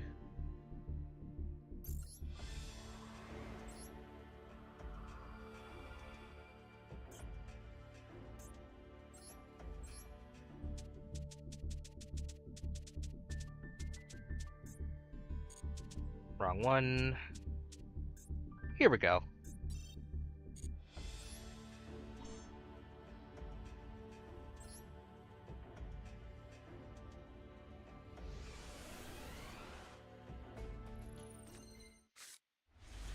Okay, you seen it? I don't know how delayed your stream is, to be fair. Oh, okay.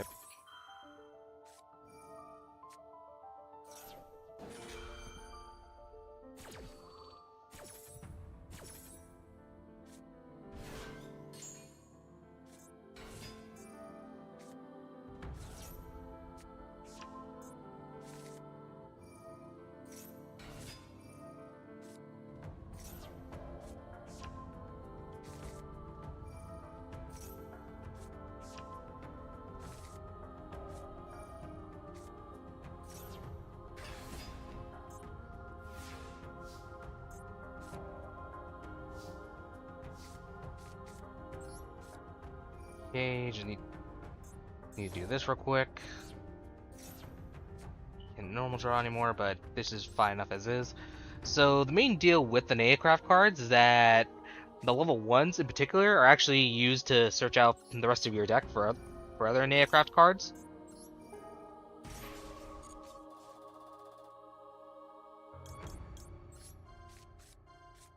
Three.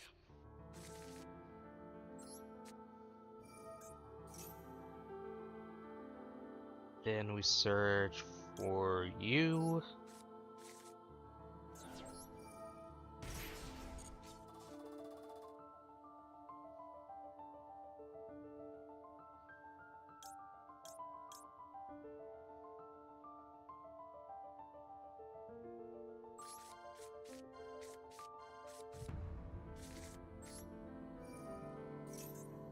Use this to bring out the other two.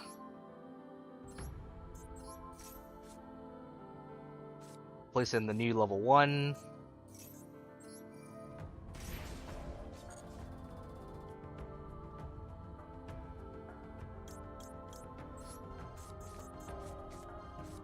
Nah, Viper, if only Master Duel actually like capitalize more on the solo mode.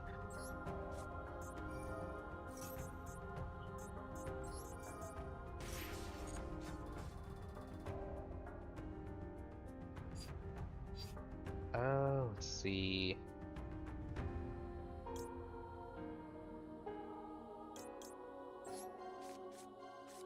Three. So check this out.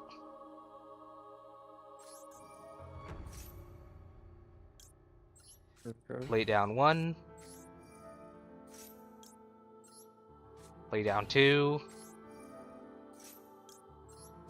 Lay down 3. Lay down 4. And just to confuse anyone else who like to order my cards, I could also put this one face down. So it could either be like the last card or the card that I just put down that they would have to guess. Get the idea? And each of these Neocraft cards have their own quick effects while face down. Like for example, this one actually protects any of your cards from being targeted. And then there's this card that protects all your face down cards from being destroyed. Jeez. Yeah, they also all have a flip effect.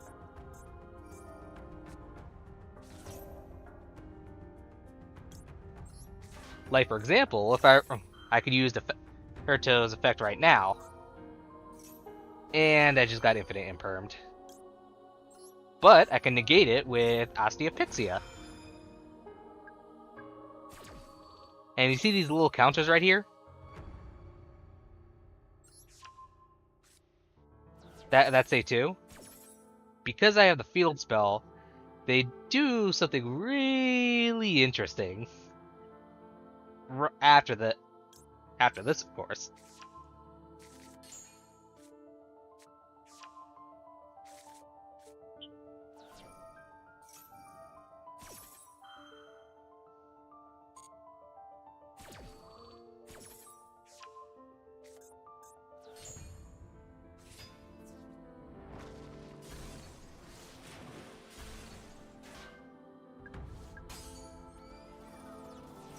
And then we just throw each of our hands so we could get new cards in our hand. So each of these points here actually do 900 damage. Oh, jeez. Yeah.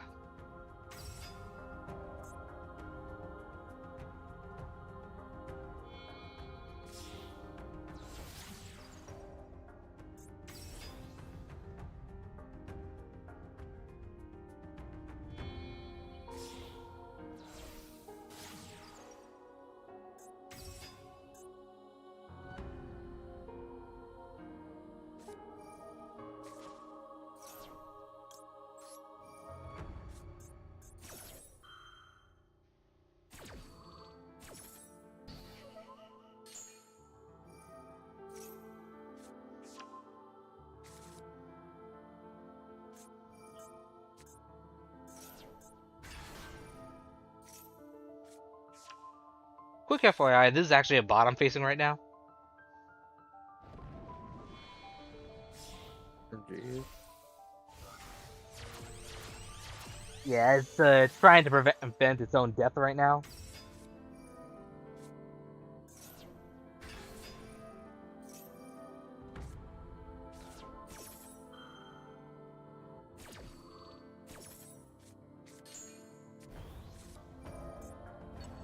Oh, I see what it's doing.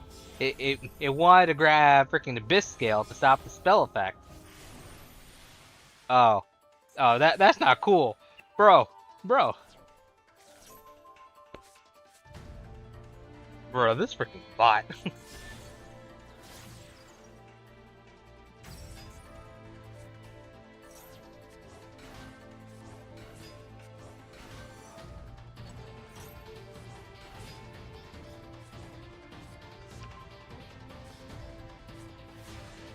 Okay, well that just happened.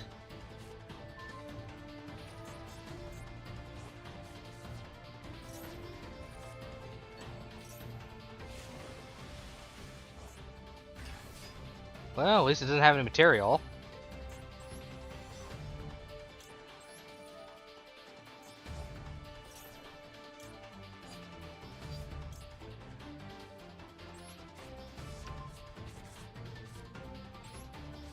Okay, gonna place this down. Going to search out for the whale.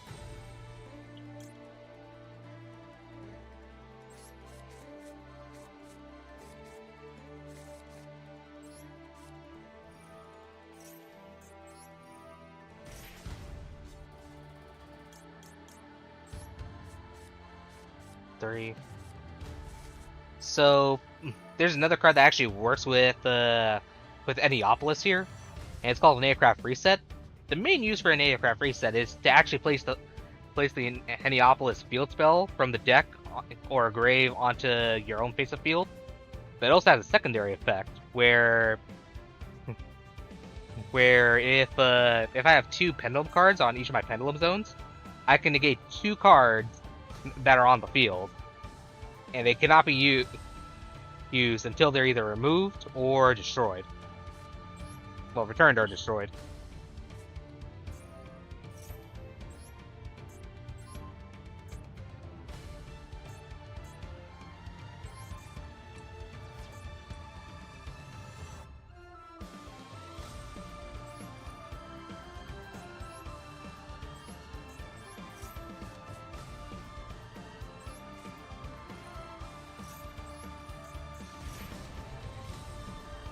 And now I just need to grab Rebirth. 3, come on, give me Rebirth. That's not Rebirth.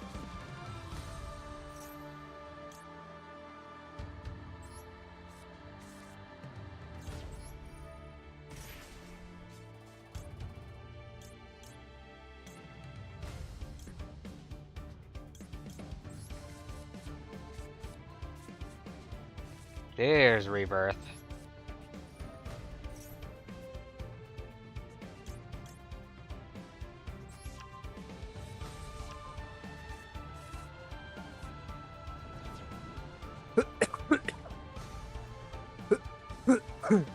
I mean, Viper, didn't you see what the bot was doing earlier?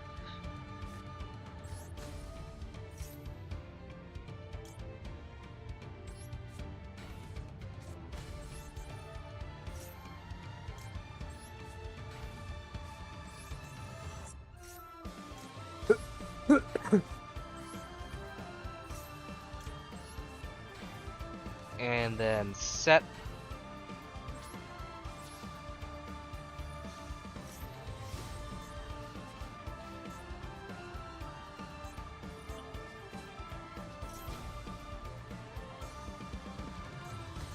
Oh, I see what he's about to do.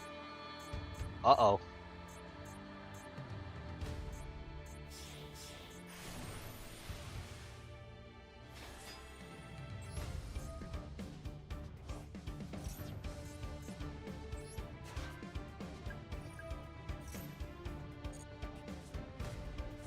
And then I casually put all my opponent's cards in face down.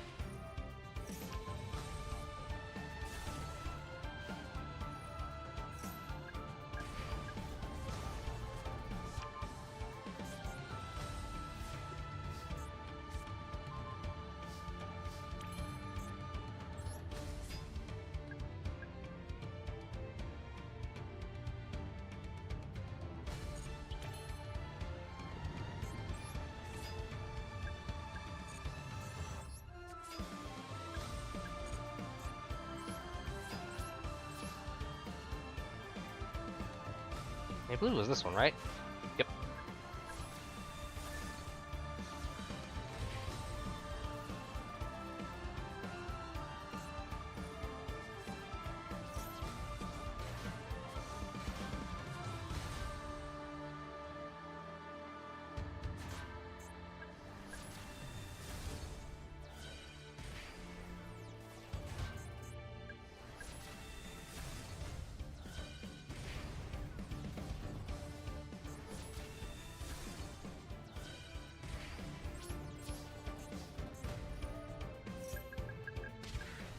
And then a casual 10k worth of his life points are gone.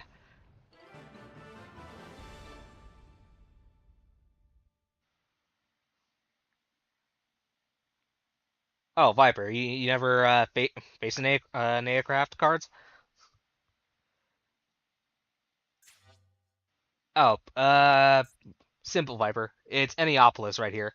So what Enneapolis does is that, along with returning back your aircraft cards from the Pendulum Zone, or whenever they activate their effects, like they return it back to your hand, at the end of each turn, they remove aircraft counters from each of the Pendulum cards and cause 900 damage per counter. And these counters go up whenever a card gets flipped face up.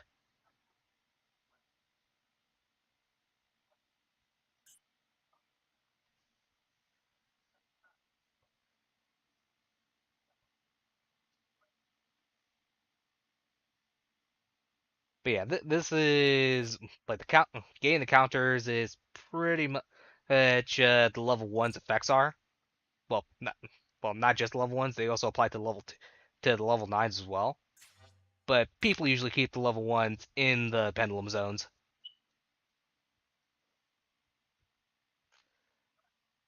Viper, the best way to get to not deal with that is to get rid of your opponent's field spell. If they don't have the field spell, they can't burn you. So best way is either destruction or banishment.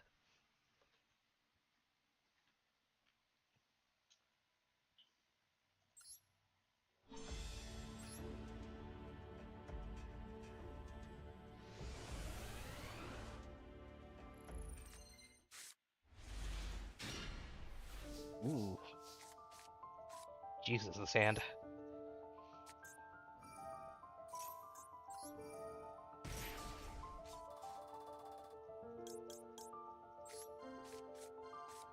Three.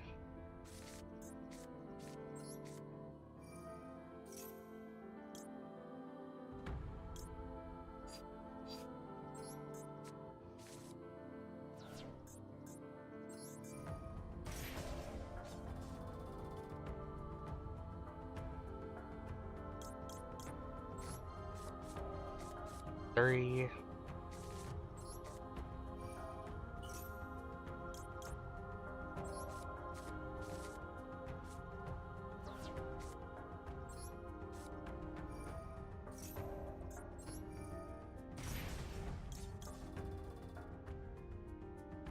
2 and a 3.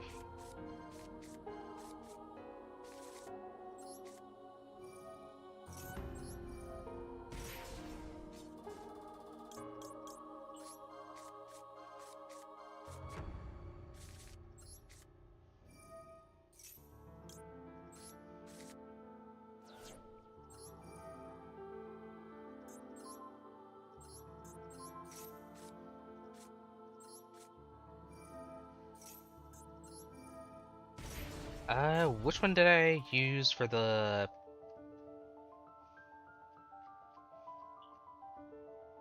Okay, so yellow, green...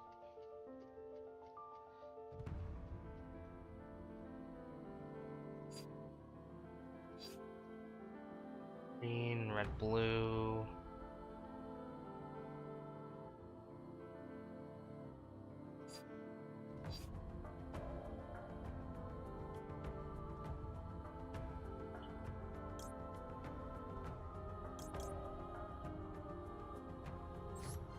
This works.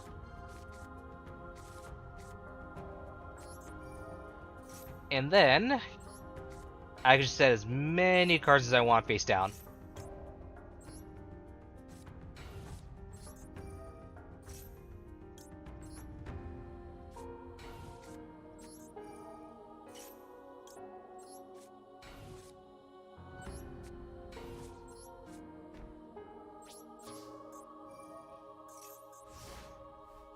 And then we wait.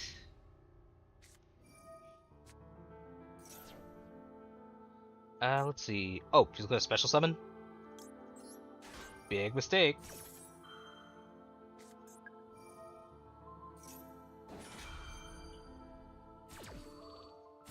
Damn.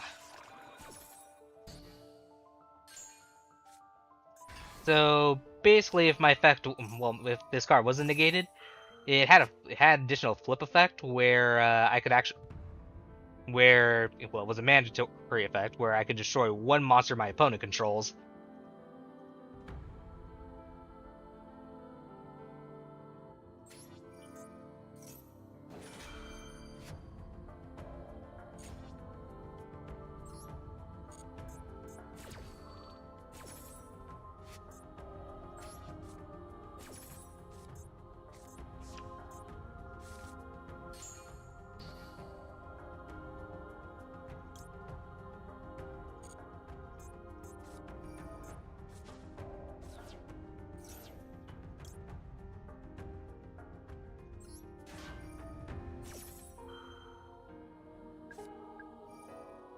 Okay, really?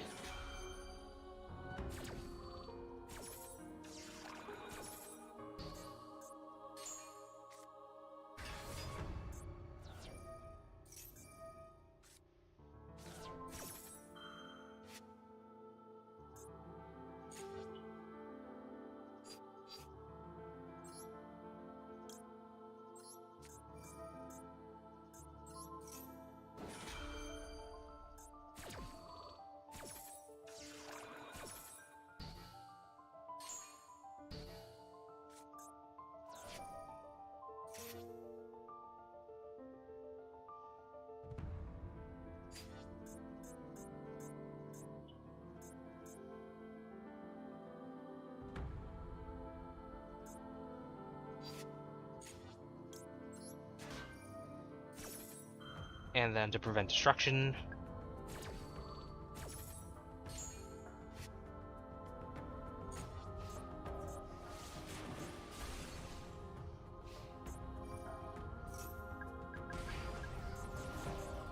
Casual 4500.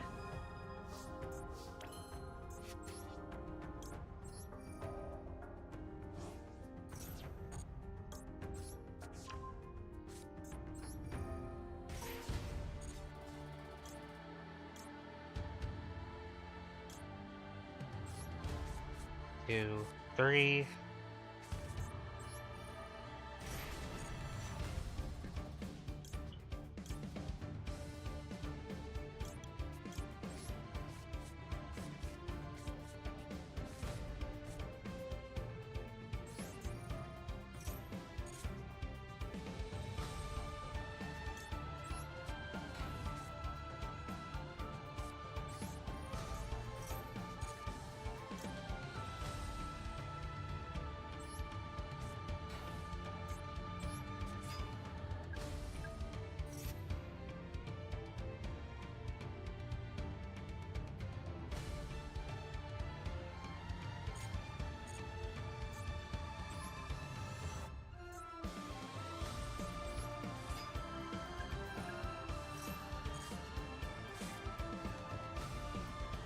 Ooh.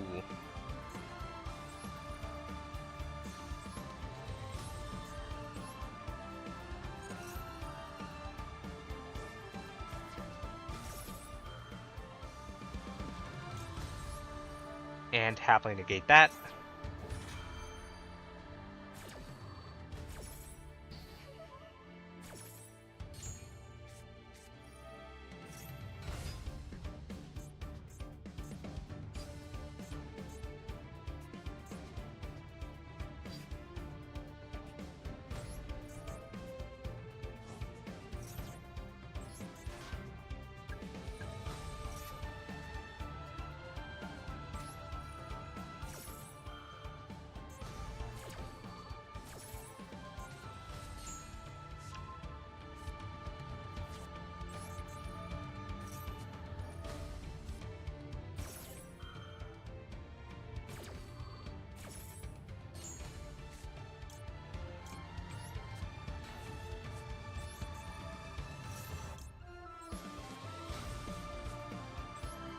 And set.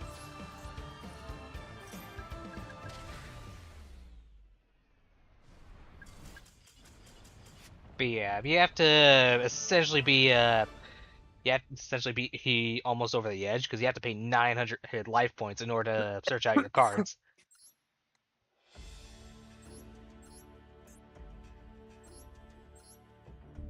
It's a fun way to play, though.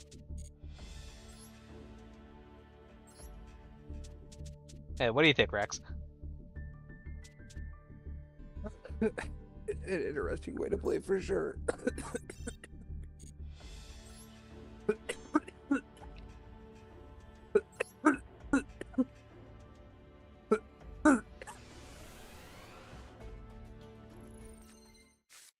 Yeah, exactly, Viper. Don't you remember this game is about making sure your opponent does not have any fun at all? And you know I'm not wrong.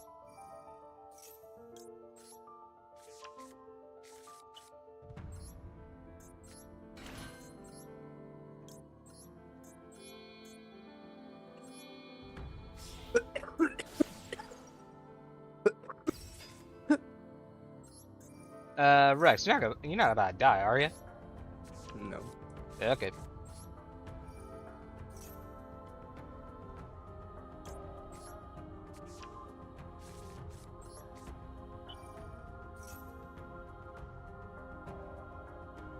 Good old Arby's.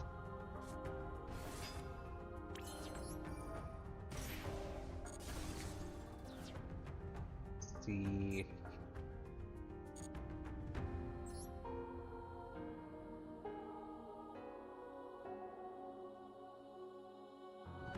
But there are ways that, without being a rat. What do you mean being a rat, though? Like, all I'm doing is setting face down 5 cards and passing turn. What's so ratty about that?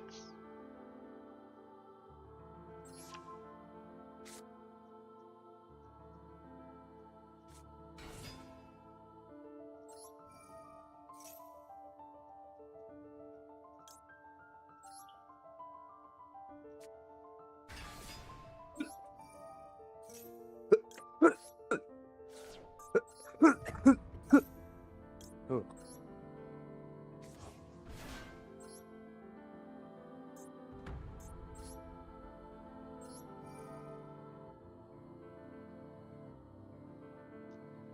They're not really that OP, honestly. I mean, you have to pray to get more than one of the level 1 cards in order to search the cards that you need, and you have to shoot. And you have to make it so your opponent chooses 3 cards at random.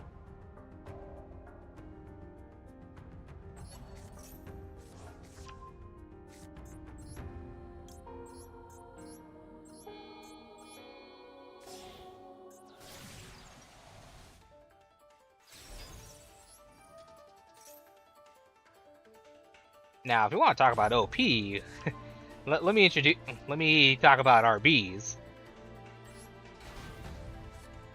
Because this 1 card stage landing pretty much allows me to special summon one of these monsters straight from the extra deck.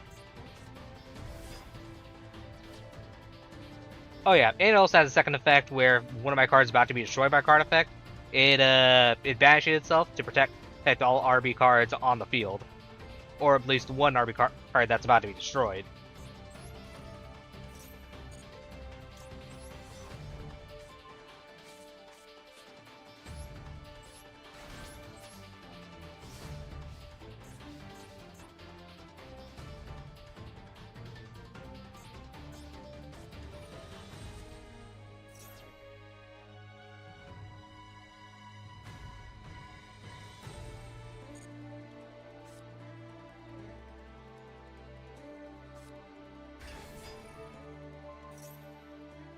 Are you in my stream by chance?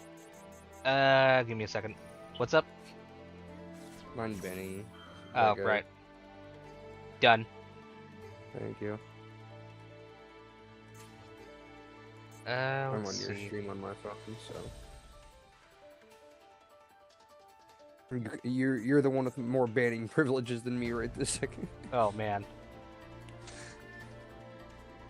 What the heck is he trying to do? Ah, so he's targeting Brute Blues. Yeah, can't really stop that. Go ahead. Setup's just weird right now because I'm watching my stream on Xbox, which doesn't give me any control whatsoever. Oof. And then, obviously, using the phone to watch your stream.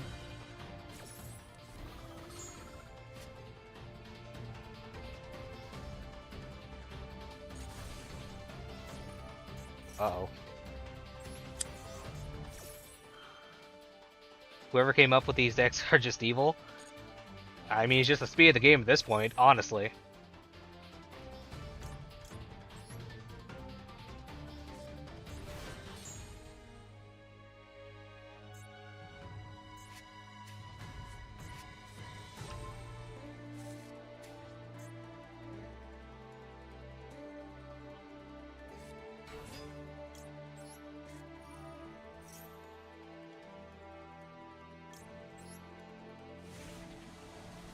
And the Brute's back.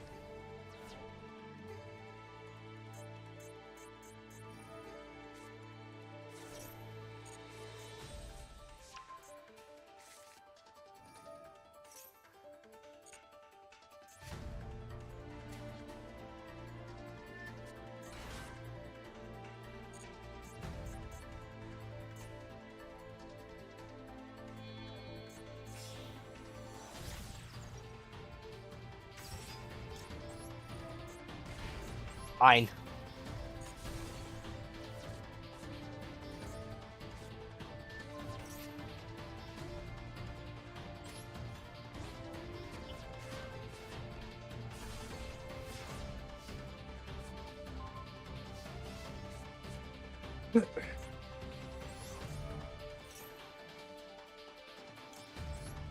Give me another one of these.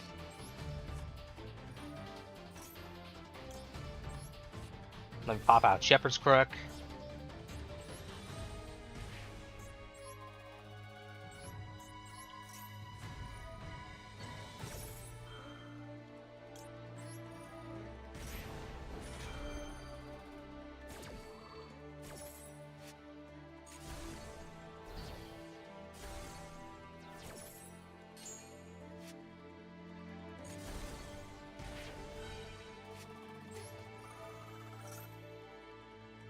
Okay, let me bring out the Pile Bunker.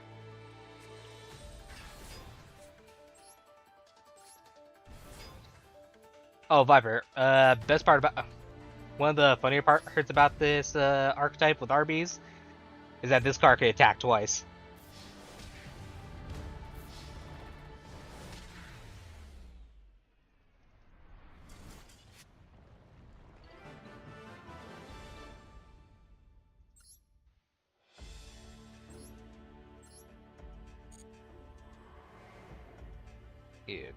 Okay.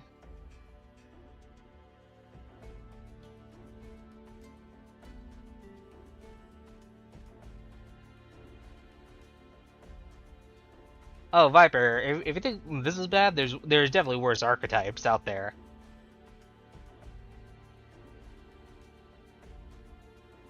And that being said, though, I'm definitely gonna have to call it here.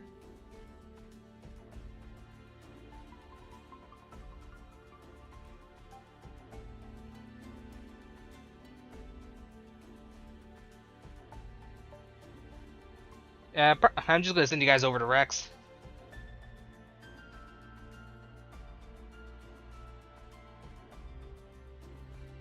But yeah, good night, everybody. Whoever's still left in chat. But yeah, peace.